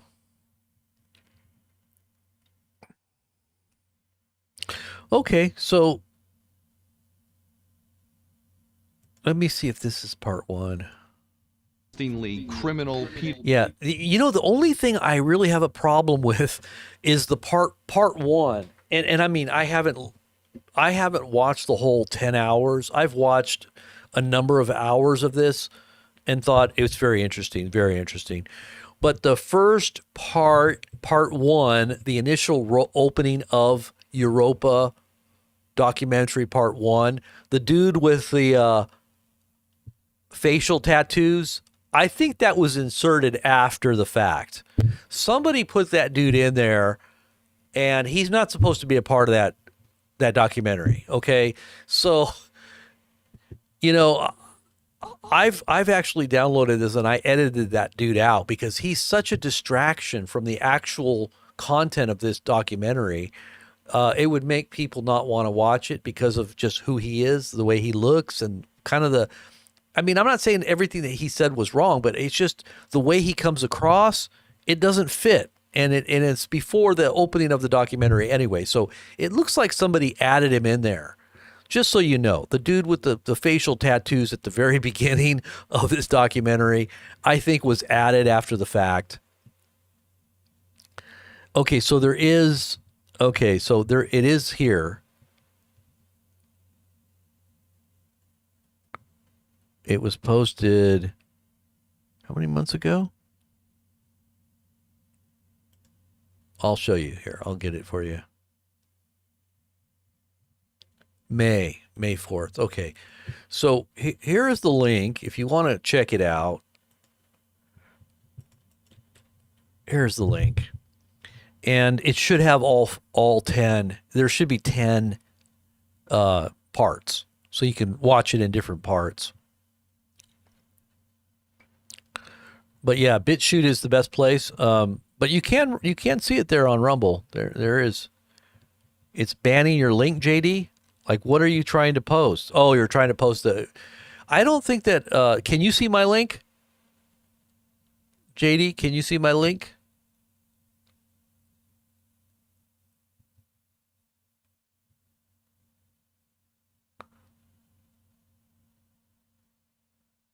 You guys, can you see my link?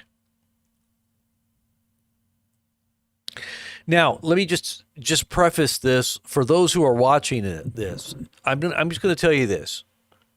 If you're coming from an evangelical, especially American institutional educational system, you really have to know history, a little bit more of history from other points of view. You have to have studied world history and or outside of what you would normally have been taught, especially if you're older in your school systems, because a lot of that is it's kind of a biased history. So you have to really look at what is real history, and look at it. You can kind of look at it from the point of view and the vantage of the German people as well, but from other points of view too as well. Because I mean, you have to understand there were Axis powers, and then there was the West, and there was a greater plan that was unfolding that I think has something to do with globalism, right? Well, what happened after World War I? And by the way, Albert Pike, 33-degree Mason, had predicted World War I and World War II, and also World War III, with an accuracy that was uncanny back in the late 1800s. So how did he know all that, right? How did he know how World War I was going to unfold? How did he know how World War II was going to unfold? And if he got those two right, then you might want to be listening to this guy about what he says is going to happen with World War III. So anyways, all that to say that there's a plan, right? World War I, what happened after World War I? The League of Nations came about, a globalization, right? After World War II, what came about after that? The consolidation once again, wash, rinse, and repeat. Wash, rinse, and repeat. Now you have the UN, the United Nations, right? So after World War III, what's going to happen after World War III? That should be the fourth industrial revolution, or the beast kingdom, which the Bible calls the fourth kingdom of the Antichrist. That's going to consolidate everything that has already been prepared for this last and great battle the last great battle, which is, I believe, the culmination of what we are going to see is the return of the Lord. But it is going to be initiated by this great fourth beast kingdom that the Bible warns about. And Klaus Schwab happens to call it the fourth industrial revolution, which I think is interesting. 4-4, right? There you go. Fourth industrial kingdom, or the fourth industrial revolution, as well as what the Bible calls the fourth beast kingdom, which is the most terrifying of all the empires that went before it, according to the revelation of Daniel.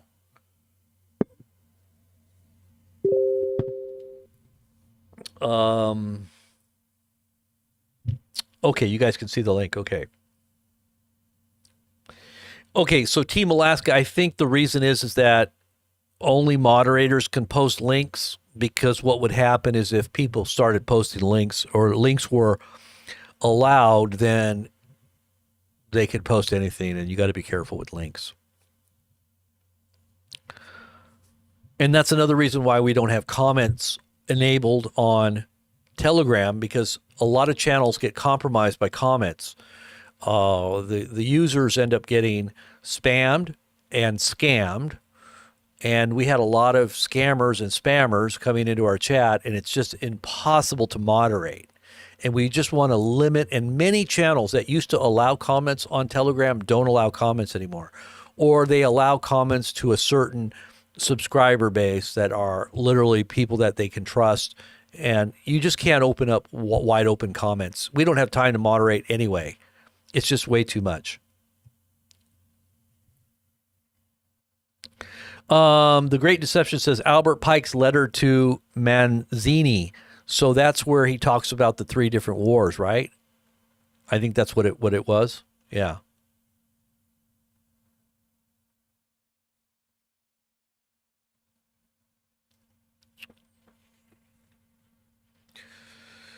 Well, I guess that's been a good hangout with you guys tonight. Definitely keep your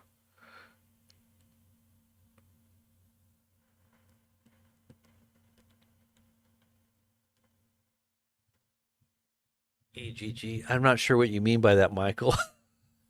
What do you mean by that? That doesn't make sense. Got to be careful with egg. Is that what Bill Cosby said? And I don't even know what that means. Got to be careful with egg. What do you mean by that? What did he mean by that? What did he mean by that? Thanks for the explanation about Telegram, Team Alaska says. Okay, yes. And that's why, because I know people were questioning us about Telegram. And the problem with Telegram was that there were accounts that spammers and scammers, I will say scammers, mostly scammers, will create an account, and somehow it looks just like your account. They can make it look just like you with your icons and all of your little things, and then they message people that are commenting in your comments.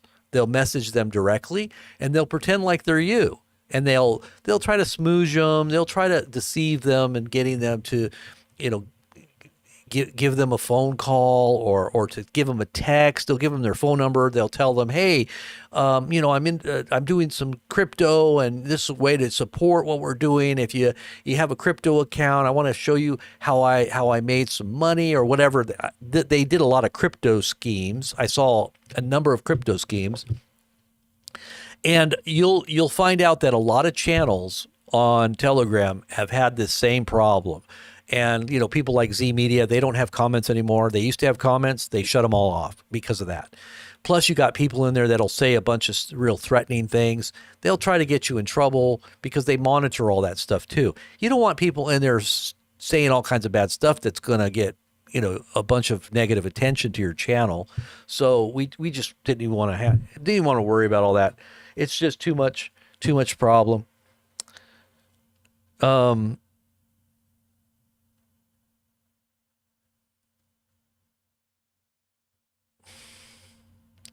All right, guys. Well, God bless all you out there that are watching, and we're gonna close it up for tonight. I think I've been on here for at least 2.5 hours now.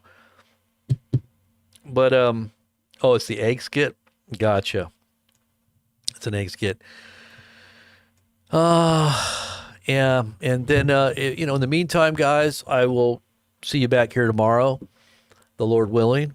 Um, Keep your focus. I've been really praying a lot, watching some great podcasts on some interesting topics that I've been kind of getting into, having to do with apologetics and just some interesting thoughts that are happening with that are behind the scenes that I think are influencing some very you know that are actually affecting some very big influencers right now. And the Lord's just kind of leading me on some research that I needed to kind of do, and that's kind of why I haven't been doing as much lately, or in the last 20 couple days, just a little bit. I'm still doing stuff, but I mean, normally I would be more involved on a little bit more going on. But in the meantime, I will see you guys back tomorrow. Thank you, Jackie. The Lord bless you. The Lord keep you. The Lord make his face shine upon you. The Lord be gracious to you and give you peace in Christ. And all of the people said, Amen. And I'm glad that we're all in agreement on the essential doctrines, and the foundation of our faith is secure. I really feel the Lord is calling me to share the faith in a very more of a detailed kind of way than you would normally get on a YouTube channel. Being that I have had a little bit more study in my past and a little more knowledge of Scripture than some of your average YouTubers. Now, there's a lot of great YouTubers out there that are very knowledgeable and that have gone, to great lengths to study in depth. And those are some of the channels I like to listen to. But I definitely want to make sure that it's broken down for an average person that doesn't really have the background or hasn't had the time, or maybe they're just now coming into faith. It's really about, I always say it's like this. Some people, they need to know how an airplane works, and they're interested and they're curious and they want to know how an airplane is, like under the hood kind of thing. And they're very technical. But some people don't need to know that. They just get on the plane and they trust that the pilot's going to take them where they need to go, right? So, I say faith is like getting on a plane. You trust the pilot, you trust the Lord, you trust that he's going to guide you. He's going to get you where you need to go. You don't need to know how the plane works. Just make sure you're in faith and walking by faith, and God will protect and watch over where you're going. Amen. But sometimes people need to have the all the little details about the mechanics. And sometimes I'm kind of like that, a little geeky on that. But anyway, God bless you, Arnold, Team Alaska, Diane, Jackie, Judah, Michael, all of you out there. Have a great night, JD, and I'll see you back tomorrow. God bless.